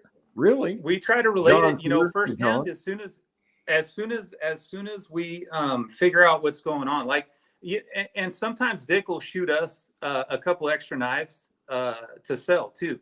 Like John Heffron, Wingman 115. Shout out to him. Yep. With that Mount Laguna and that knife. That is such a good knife, man. I've had 3 of them, and I know a knife is good when people are constantly swiping them from me, right? My wife will swipe them from me. My buddies will swipe them. They'll use them, and then I'll see them, I don't know, a couple months later. And that's fine. Yeah. That little sucker, man, that's a fun knife, man. That's a good design. So you know what, guys, we're going to keep on talking, but I want to do, because I don't want everybody to leave the room. I want to do the giveaway. We have a giveaway we're going to do, and Zeke is going to pick the winner. So all right, cool. Let me actually put that on screen to show what we're giving away on this live. I got the marker, and look, no there you go. Yeah. So nobody thinks it's a whatever. All right. So, guys, for our giveaway for this live, and thank you all for joining us. I like that. Jerbs, you may not want to leave yet, buddy. We're giving away the Penguin, the QSP Penguins, D2. It's denim and McCarter handle, a nice sheep's foot blade shape. So that's what we're going to give away. And Zeke is going to pick the number, and I'll tell you the rules and stuff. So everyone get ready. Tina, I haven't thanked you yet. Thanks for being our moderator always. Thanks for thank you, Tina. Keeping all the spam out of the room and keeping everything in order. I appreciate it, T, as always. Tina is going to be in charge of going into the chat room, guys, and she's going to press start when we're ready. And after the start button, you're going to start picking your numbers. So, Zeke, we're going to pick a number. For some reason, I stick with these numbers. You're going to choose a number between 200 and 500. Any number in your mind between anything in between 200 and 500. And guys, I think you know the rules. If you pick the number, you obviously win. Whoever comes closest to the number, either before or after, whoever comes closest to that number that Zeke picks is going to be the winner of this Penguin knife. So that's the rules. And guys, obviously you got to be over 18. Deliveries only to the States, guys. Gets difficult delivering out. You guys know the deal. So unfortunately, we got to deliver only to the States, a United States address. And that's pretty much it, guys. So, Zeke, whenever you want to pick the number, buddy. Yeah, man, I'm going to do it right now. Pick the number. Don't show us the number, obviously, yet. And just keep it there. While Zeke's doing that, guys, I do want to shout. I want to follow up that Wingman 115 shout out, John Heffron. Don't pick numbers yet, guys. John is going to be one of our guests on Blade Talk. I can't ever get this right. Oh, that's awesome. All right, so guys, I thought I was the only one. With this shout out, guys, retract those numbers. Tina, did you press start yet? Not yet. With this penguin knife, I also want to shout out. It's a perfect time to shout out the Shredder knife reviews. Shredder, I don't know if you're in the room. I know you're listening. You're working. Jonathan, the Shredders, they donated this knife to our channel. Actually, they donated it to me for the 1,000 giveaway, but I haven't got a chance for some reason. Every live, we're not able to do it. So finally, we're giving it away. But this is going to be now from Blade Talk. So thank you to the Shredder family for donating this knife for our giveaways. Really appreciate it, Shredder. And guys, if you guys are in the room, the Shredder knife reviews, Tina, at one point, if you could put the link to their channel, if you guys can go in, we're trying to get the Shredder to 1,000. He's very close. And we're trying to get him over 1,000 where he should be. So we'll put his link in there as well. So thanks, Shredder family, for the donation of this knife. And Tina, whenever you're ready, darling, if you want to press start, and guys, start picking your numbers after Tina input start in the chat room. So T, you could do that whenever you're ready. Go ahead, guys. Sorry. I swear to God, I can't ever find the damn camera. The other way. There it goes. Yeah, I'll tell you, Zeke, the Laguna, when I got it, I was stunned at the size. Yeah. Now, when we talk about, like it's bigger in pictures, right? Yeah, but yeah. Here's the Nomad. Here's the Nomad. Right. I'm the worst at this, and then there's the Laguna. It's just crazy. But here's the thing that I like about these. Oh, thank you, Joe. That'll help a bunch. I appreciate can just do this. Here's the thing that I honestly. And this is bad, and hopefully no minors. Savannah, don't listen.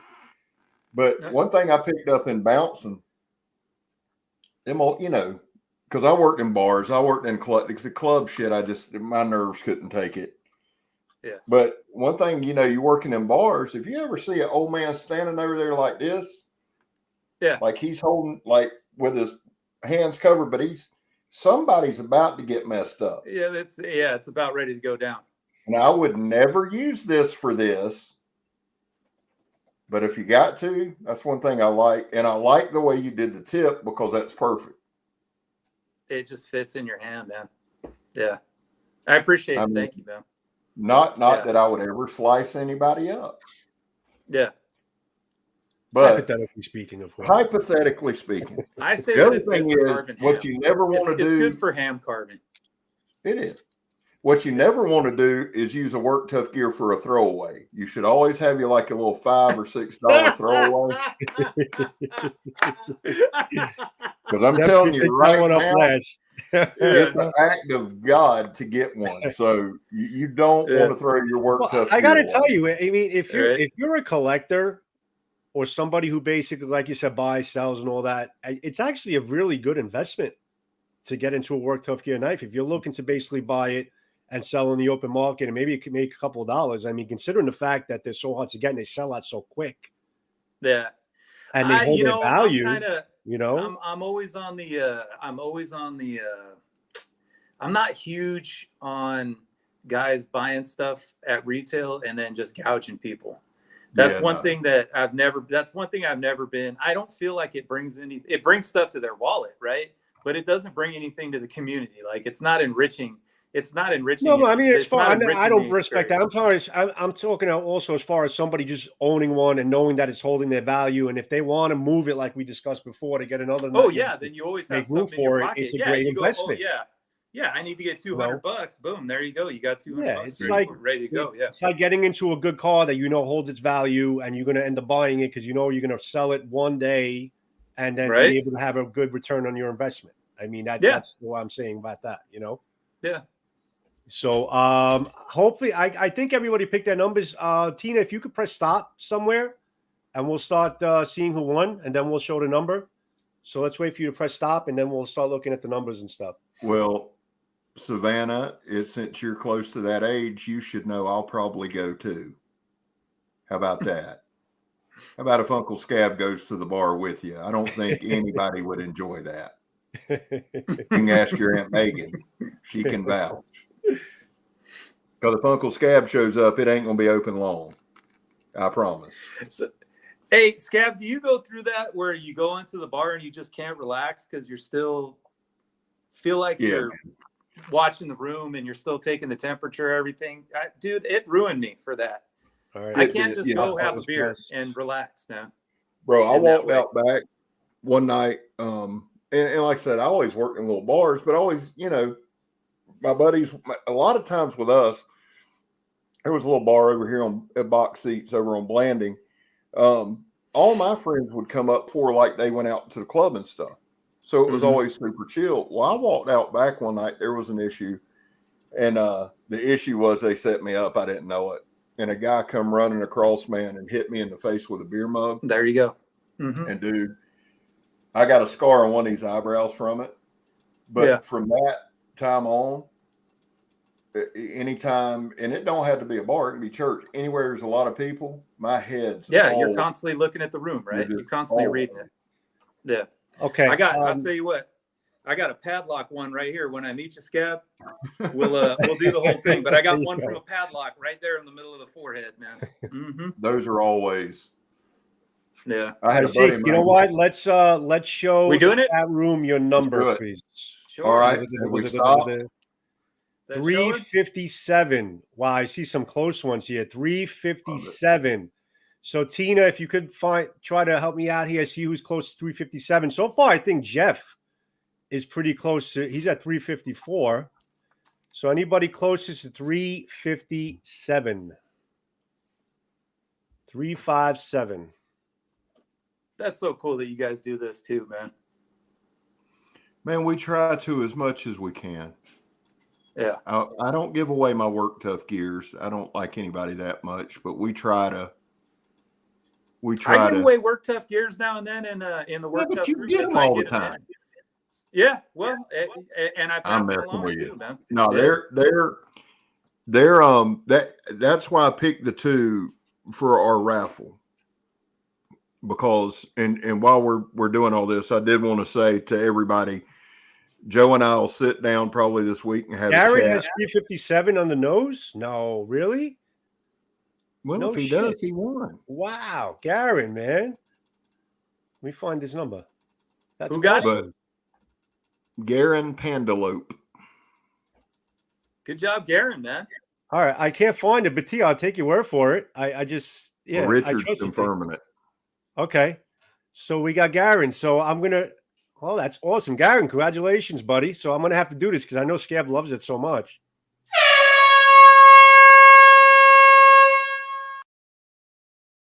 Garen, you are the winner, buddy. Look at Scab's face. Look at Scab's face. That's like winning in the butt. I like that. Yeah. How did that sound in your headphones? Actually, I know somebody had told me they had their headsets on. They were cursing me. So like, yeah, dumbass. That was Doug Ritter. Good job.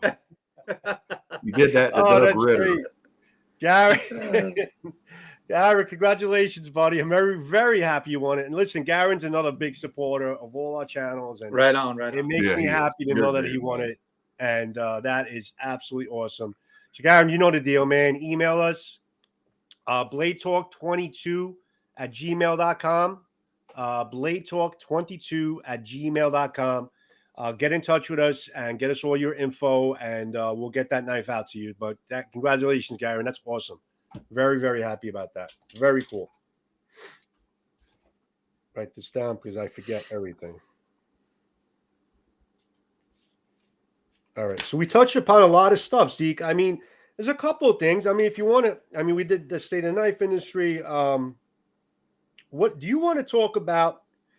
There's a premise out there, okay, about knives that are outside, and this is generalized. I know not everybody feels this way, but there is a premise out there that knives that are made outside of the US are crap. Can Yeah. you speak about that a little bit?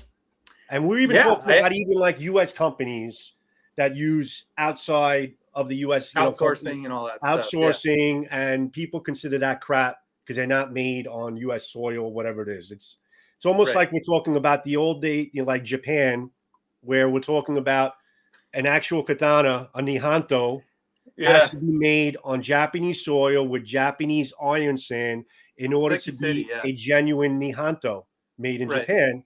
And there are a lot of traditionalists out there that if you have a katana, is not considered a katana unless it's made in Japan. And I respect them for that. But there are inaccuracies with that because there's people in the States that really do some amazing work, in their blades. So you want to touch upon that a little bit with knives, of course. So here's the thing, without sounding like unpatriotic or whatever the thing is, it's great to see Made USA. It puts people to work. Which we all would agree. It's just awesome. But people have to realize that when it comes to that, if you're not getting, you can get bad quality anywhere.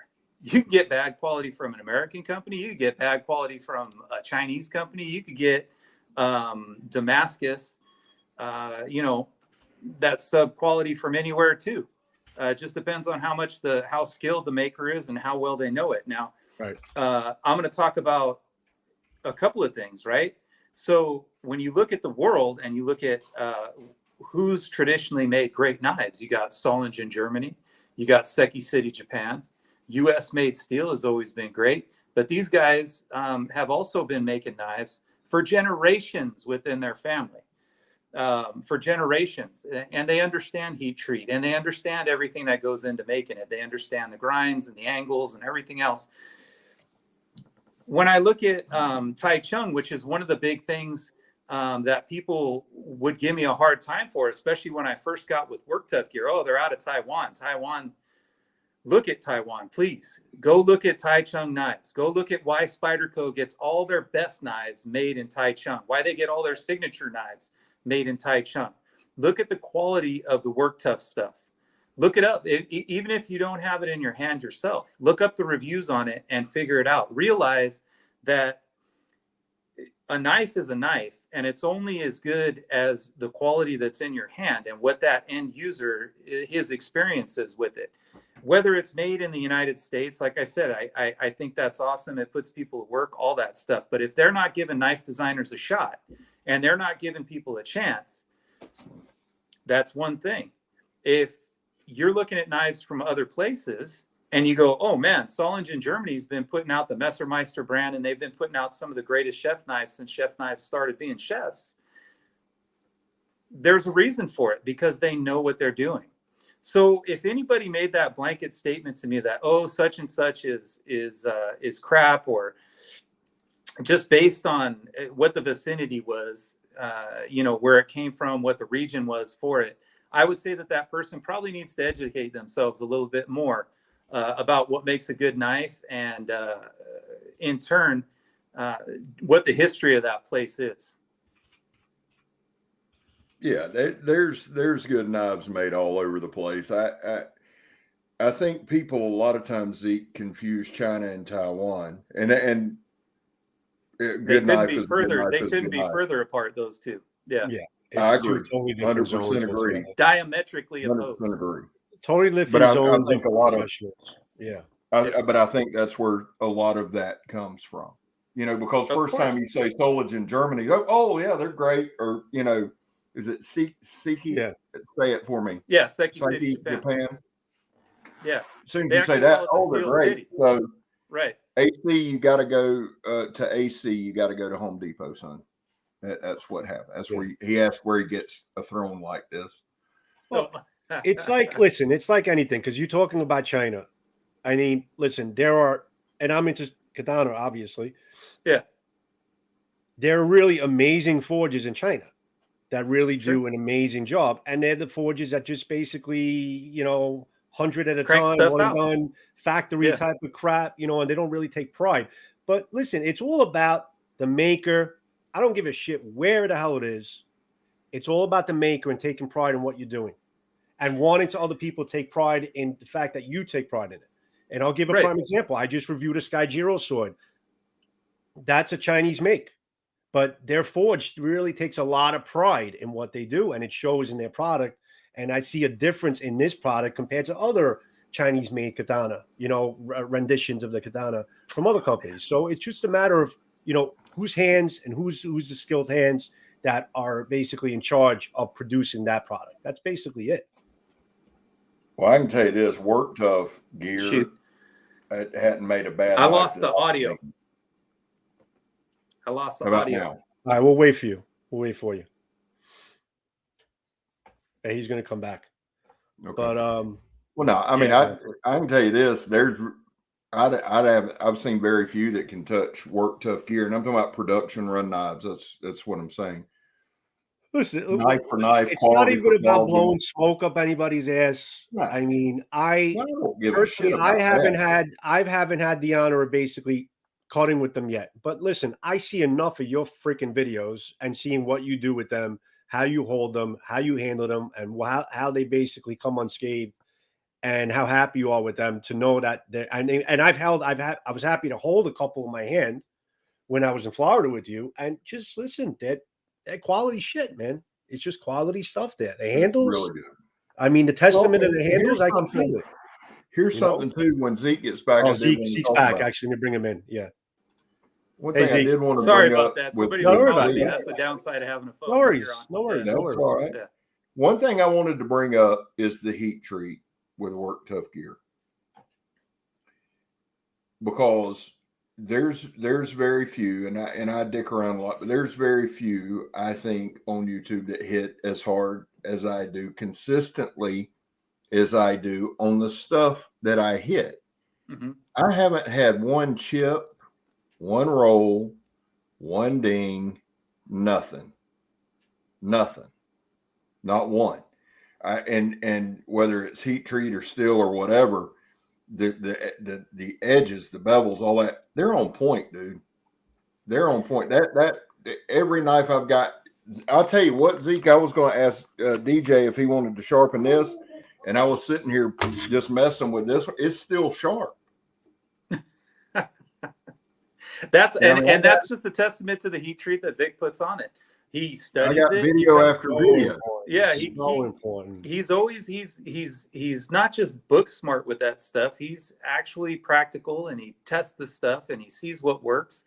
And even when we're going back in time, because you know I'm a lover of that Hitachi ATS 34 steel. I just think it's great on a small knife that you need something that's stainless for. He looked it up. He figured out where to get where to get the steel for it, and he absolutely just knocked it out of the park with the heat treat for it.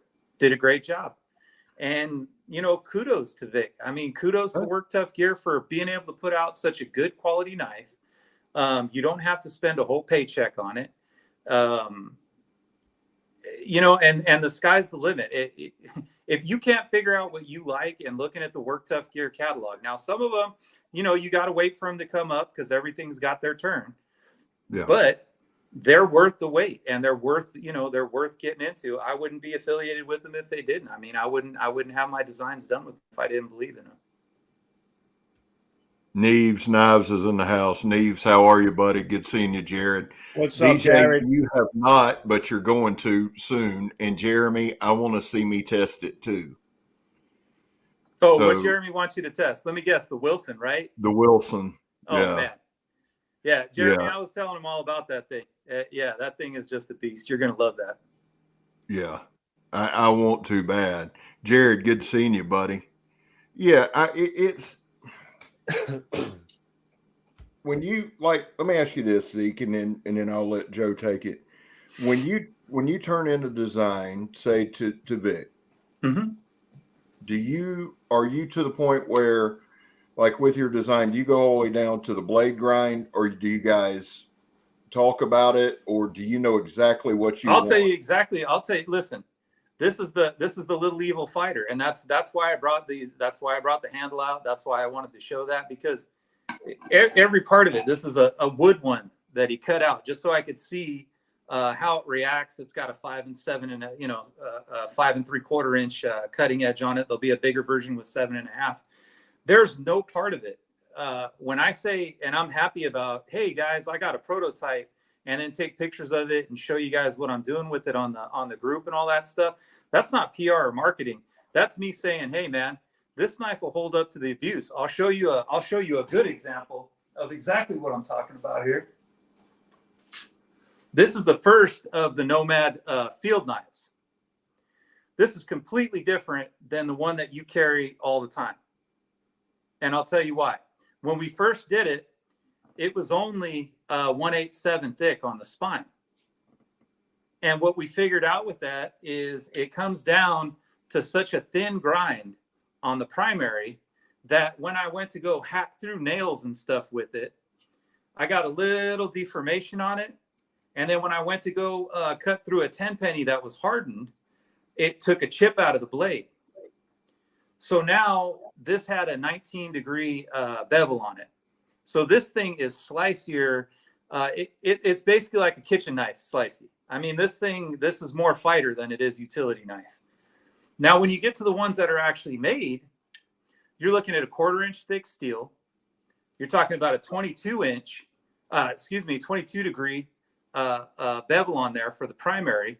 And the grind's not going up quite so high. So that bevel's thicker as it goes down to the shoulder. So you get a knife that's, it's not going to have the terminal sharpness of the original, but the toughness on this thing, I'll put it up against anybody's whatever. Right. SE6, bring out whatever you want, whatever your stalwart is that, is your go-to knife with the 6.5 inch cutting edge.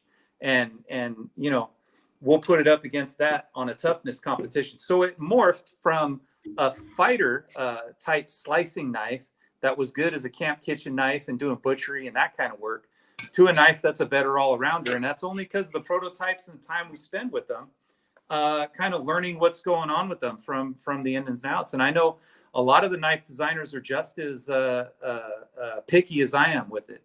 I know Dave Pouzon is. I know Jeremy Wilson is.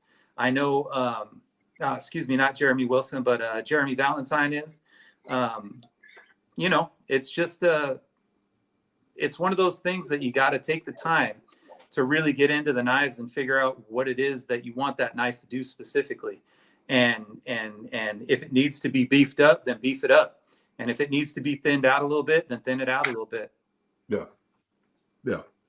I can tell you like this. I was seriously going to send this one to DJ just to see, and I made before that gathering, but I've gone through 2 or 3 or 4 4x4 pressure treated boards with this, and it's still sharp. It's still what you would consider sharp.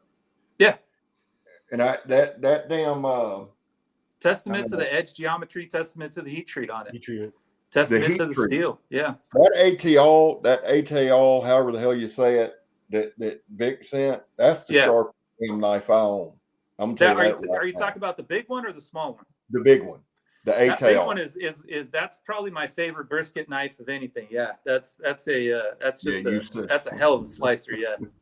That's a hell of a slicing knife. My buddy that's done a lot of the Filipino arts with knives and stuff. Mm-hmm. He fell in love with that thing. The flow. For sure. Light, long. He was blown away by it. Oh, for sure. And I talked to Vic about that. And that's a traditional. It's his take. It's his riff on a traditional Taiwanese field knife.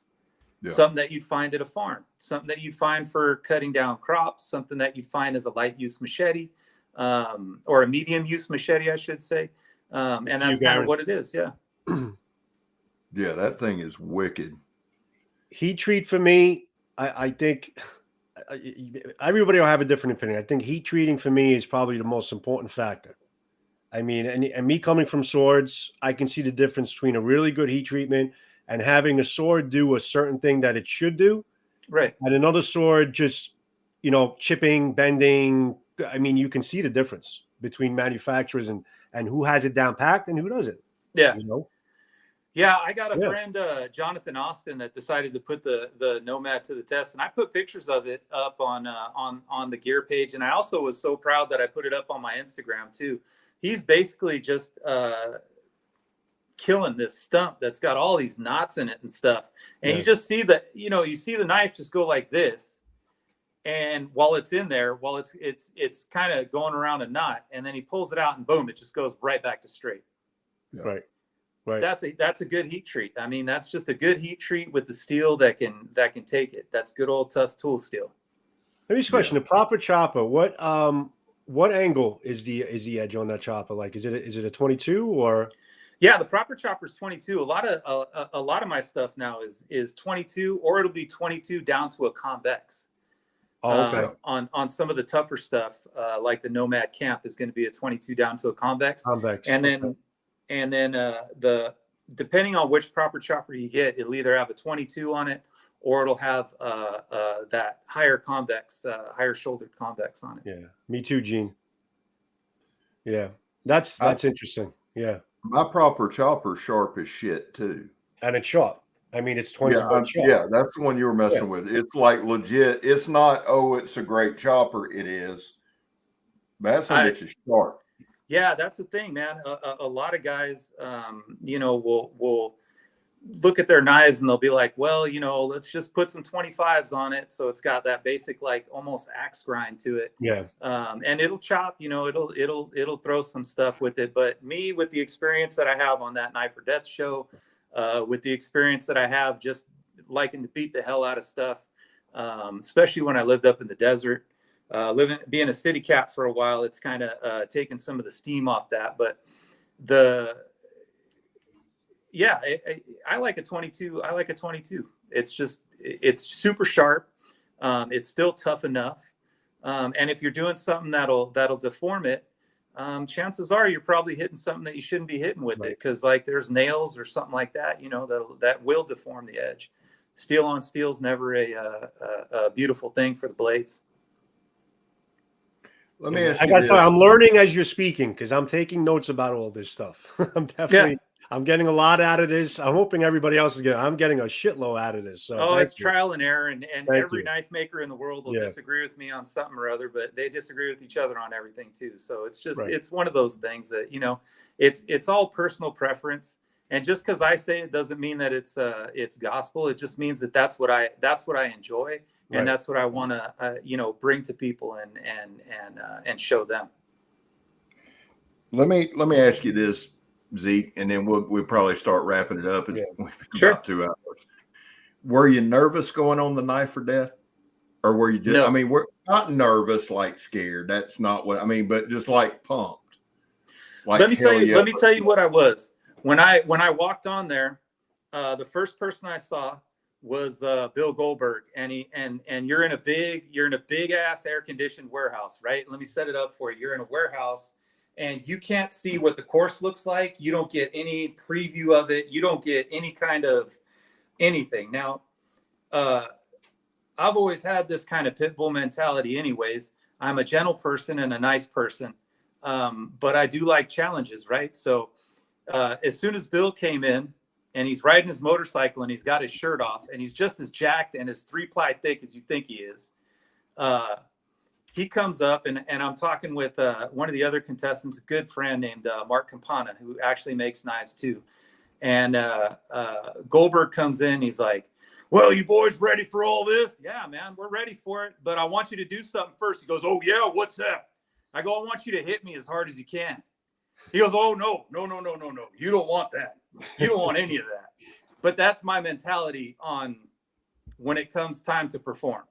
That's absolutely my mentality. I don't care if you got a strap around your waist. I don't care if whatever the deal is. I just go up to it, see whatever the challenge is, and figure out how to beat it.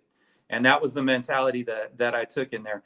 A couple of times, I overswung on some vegetables and made a bad cut that looked absolutely retarded because I hit the channel steel with the edge of my knife that you didn't see on the like you couldn't see it from the angle that they were filming it at, but that's how they had all the vegetables, the celery up there. just kind of stacked. And I didn't really, I wasn't a big Forged in Fire guy. I didn't watch a lot of the episodes. I didn't watch much of Knife or Death before I went in there. So I really just wanted to go in there and make sure whatever they put in front of me was just annihilated. And I think I did a pretty good job with it. If I had to do it over again, I'd probably focus a little more on going fast instead of just wrecking shit. But live and learn. Live and learn. It's always better. I still got to win on it, so that's okay. Hey, that's an awesome experience you're going to take with you, man. That's mad cool. Oh, I love it, man. I love the show. I thought it was a lot of fun. There was some parts of it that were like a sideshow carnival, and there were other parts of it that were legit competition with guys that did like HEMA and Filipino martial arts. And some of the friends that I made are just absolute badasses with blades. No doubt about it. That's awesome, man. Yeah, that's awesome. And the other thing too is that people really did get hurt on that thing. People did pass out from being winded. People did put knives through their feet. People did get cut up. It was one of those. I came out of there, and this skull, I kept thinking, man, I got a scab on there, and it was about a week later, and I'm like, God damn, this thing's not healing. This thing's not healing. It turns out that there was a toothpick-sized sliver in there from one of the boxes. Wow. And it had gone all the way in there, and it wasn't until, the tattoo had covered it all up. Right. So it wasn't until later on that I felt a little thing wiggling there. And as I pulled it out, my wife goes, "Oh, my God, that's disgusting." Because it was the size of a toothpick, and it was just living in there for free. Zeke, Chattanooga asked if you have any idea if Knife or Death is ever coming back. Boy, I hope so. Get in the gym, practice your chops, do everything, whatever. And oh, he's a good chopper, man. He's a good cutter. I'm saying I got a lot of friends that are in blade sports and do all that kind of stuff, and those guys are the real deal too, man. But it's just like if you're a amateur fighter or a pro or any of that stuff, be ready enough and get your conditioning up and get your fitness level up and be ready, because if something like that does come up, it'll be quick. And it'll be one of those things where it's like they put out a message, it'll go into all the knife groups, it'll weave its way in there, and within about 2 or 3 weeks, you'll know whether or not you got the stuff to get in there. I still want redemption. I know a lot of other guys do too. They want a second shot at the big banana over there too. So yeah, Jeremy, thanks for joining us, bud. I know you're leaving. Jeremy fun. Valentine's leaving the room. Thanks, Valentine. Appreciate you, Valentine. Thanks, buddy. Thank you, See you, buddy. Boulder.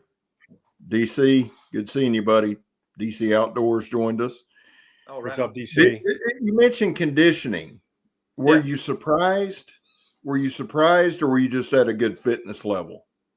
Did it wind you a little more than you thought? Well, for that, I attacked it a little bit different than other guys did, because when I was a kid, I did box. And, you go your 2-minute rounds or your 3-minute rounds, depending on, whatever level you're at. For me, it was PAL boxing. So I was a kid, and the segments that they do are kind of the same way. So you could go balls out for 2 minutes, catch your wind for 30 seconds. And on TV, it looked like I was really tired, but in the meantime, I wasn't. It's just you give it all you got, and then you recuperate in that 30 seconds, and then you do it all over again. And it's just that ding, ding that you hear in the back of your head, and you're ready to go. But a lot of guys weren't ready for it. A lot of guys weren't in shape for it. And it showed in the performance. That's why I say always be ready for stuff. That's why even when I texted you or you had gotten a hold of me earlier, I was like, yeah, man, I'm in the gym. I hadn't been in the gym in 2 years because COVID over here killed it. And now we could finally take our masks off starting, Wednesday of last week or something. So as soon as they said go, back into it. Well, chopping will wind you. Just out there, just chopping will win the shit. When I big time, bounced, man. Yeah. When I bounced, one thing that I did a lot, almost 3-4 times a week, hit the gym, and I was a lot bigger and all that crap. But I had an axe, and 3 or 4 times a week, I was in the woods with the axe. Because when I was a kid, I watched a George Foreman workout video. Oh yeah, I saw the same one. George chopped wood the whole damn time. The whole time, and he hit like a ton of bricks. Do it, I'll do it. Yeah. Oh my God, he'd kill you. And because it builds up your lats, your shoulders, your forearms, where you need to punch. Right. Everything. I everything that did you that need. a lot, but it'll beat you to death too. That's kind of why I was asking. Did it take you? I mean, were you a little surprised? But having that fighter's background. With me, I use so I switched from a lot of free weights and dumbbells and all that stuff to Indian clubs a little while ago. So I use these things called Indian clubs. I got one that's 37 pounds, looks like a 37-pound baseball bat. And then I got two other ones that are 10-pounders that I use in each hand. So while I may not be as big as I have been in the past, I'm also getting older and I'm trying to lean out a little bit because, you know, you got to take all that weight off them knees at some point. So it's one of those things where as much as you could mimic the movement in a conditioning way and in a way that's going to raise up your fitness level, that's what you want to do. And for me, with the COVID pandemic and all that stuff, I got laid off from work and all that stuff. I'm not going to go into that whole story, but, you know, I did a lot of couch surfing, not going to lie, because looking for work can be defeating at times. And the reality of it is then they close the gym on you and the rest of that stuff. So you got to be, you know, you got to have some kind of threshold and find some kind of exercise that you like and just get into it. I don't care if it's just doing push-ups and jumping jacks or burpees, you know, old school, man. Prison workout. Yeah, 100%. Hey, it works. It works.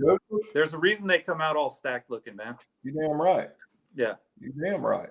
This is probably the first Blade Talk we've done with a guest on, or even us, where we physically touched upon everything that we planned on touching on. So this is excellent. Well, God bless. I had a good time, man. I like the long format. I think it's I think it's a lot of fun for me. It'll give people a chance to come back and look at stuff as, you know, as they want. Right. Yeah. And I just, I had a great time. I enjoy the hell out of you guys, Joe. It's always great talking to you on the phone and stuff. Definitely. Man. Scab, always good talking to you and messaging you and all that stuff. I love your videos and all that. So yeah, man, I appreciate it. You guys, thanks for having me on. Well, no, you'll have to come back. I mean, we want to have, I want you back. I want you recurring. And I'm hoping this opens the door. I liked your post on my post about designers getting out in front of your stuff.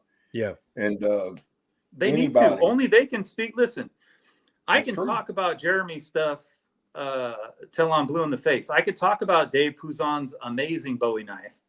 I can talk about any of that stuff. And we didn't even touch on the Holy Terror, the war Dow that I got coming out with Shani over at Shade Indonesia. That thing's going to be a beast too. But but the idea is that these guys need to let people know that designing a knife isn't just putting it on a piece of paper like a little kid, you know, and handing it in to whoever to make it. That if you take your time and you put a little bit of heart into that thing and you put a little bit of effort into it, you come out with something that you're really proud of in it, and it matters, man. And sometimes, if you're lucky, it matters to other people too, which for me is, man, that's the be all end all. When somebody tells me, "Hey, I got that on my armor," I'm done. Right. There's a lot of times when that'll get me. You'll see the old softy come out. There'll be sawdust in the room. Because that means somebody's putting their life on the line and they're using something that I designed to do it. Right. And there is no greater compliment to a person that designs knives or makes knives. And if there is, then they're in the wrong business. And there are your rewards. Yeah, exactly. We didn't mention, there are your rewards. And a perfect way to kind of sum this all up in terms of knife designing and everything like that. That was priceless. That was definitely good. Sure. You know, but Zeke, I got to tell you, I thoroughly enjoyed this. I really did. I learned a lot, and I got so much out of this. I'm hoping everyone in the chat room did. And you're a fascinating guy. You really are. You're a fascinating guy. I mean, there's so many facets to your personality and things that you're into. I mean, like I said in the beginning, I could talk to you for hours of just about anything. You get your ass kicked. You get your ass kicked enough, you turn into an interesting character. You humble yourself. Yeah. You become humbled at an old age. You're my age too. We're the same age. Yeah. Yeah. I'm actually going to be, well, did you just turn 48? Are you going to be 49? Yeah, no, year? I just turned 48 in December. Yeah. Okay. Yeah. I'm going to be 49 in July. There you go. Yeah. So we're very close. Very close. But this was fantastic. Everyone in the chat room, there's still a lot of people in the chat room. I can't thank you guys enough for joining us, for contributing, for asking questions, for hanging out. Garen, congratulations for the winner of the knife. Good job. Shredder Knife Reviews, thanks for donating the knife. And please, guys, go subscribe to Shredder Knife Reviews. We're trying to get him over 1,000. Actually, subscribe to everybody in the chat room, man. Everybody subscribe to everybody. We got to send the love around. Everybody subscribe to everybody. Absolutely. Chattanooga Chop, Pistol Pete, all of our content creators, DC Outdoors. Guys, if you see their name in the chat room, go subscribe to them. Let's spread the love around. You know, that's basically the way YouTube works. You know, it's us against YouTube, guys. That's what it's us against YouTube. That's you know, true. We're all together on this. So subscribe to everybody in the chat room, you know. So, Zeke, thank you once again. And I would absolutely love to have you on again. Maybe when you have another big winner on the market, you know, and, you know, we could bring it in. We'll talk about it. No sweat. I'd love to. Inspiration on it. Be there for you guys. Yeah. How you approached it. I mean, that could be probably our next show. And hopefully there's a couple more Work Tough Gear personalities that could come on to Blade Talk. I think that'll be great. Cool, you know, man. But big believer of the company, big believer of everything you guys stand for. And that's the God honest truth. And that's not fluff. That's from what I see and what I've held. Big believer. You guys do a great job. Thank you so much. Thank you so much. All right. So I guess we'll start editing it off. Guys, thank you again. Tina, thank you. We love you, Tina. Thank you for moderating and doing all the work that you did. I can't mention everybody, but you know who you are. Thanks for everybody being in the room. We're going to end it off. Zeke, thank you. Scab, thank you so much. And that's it, guys. That's the end of Blade Talk. Please join us on the next one coming up soon. And we'll see you when you see you guys. Scabber, thank you for all your hard work, man. I appreciate you. Definitely. Appreciate you, big brother. time. Yeah. All right, now. Have a good one, guys. And do not forget our vets. And we'll speak to you when we see you. Joe, you've been saying goodbye for 10 minutes. I know. I don't like saying goodbye, but I'm going to end it now. For the love of God, man. Just give a hug. Get a hug and get it over with. Send some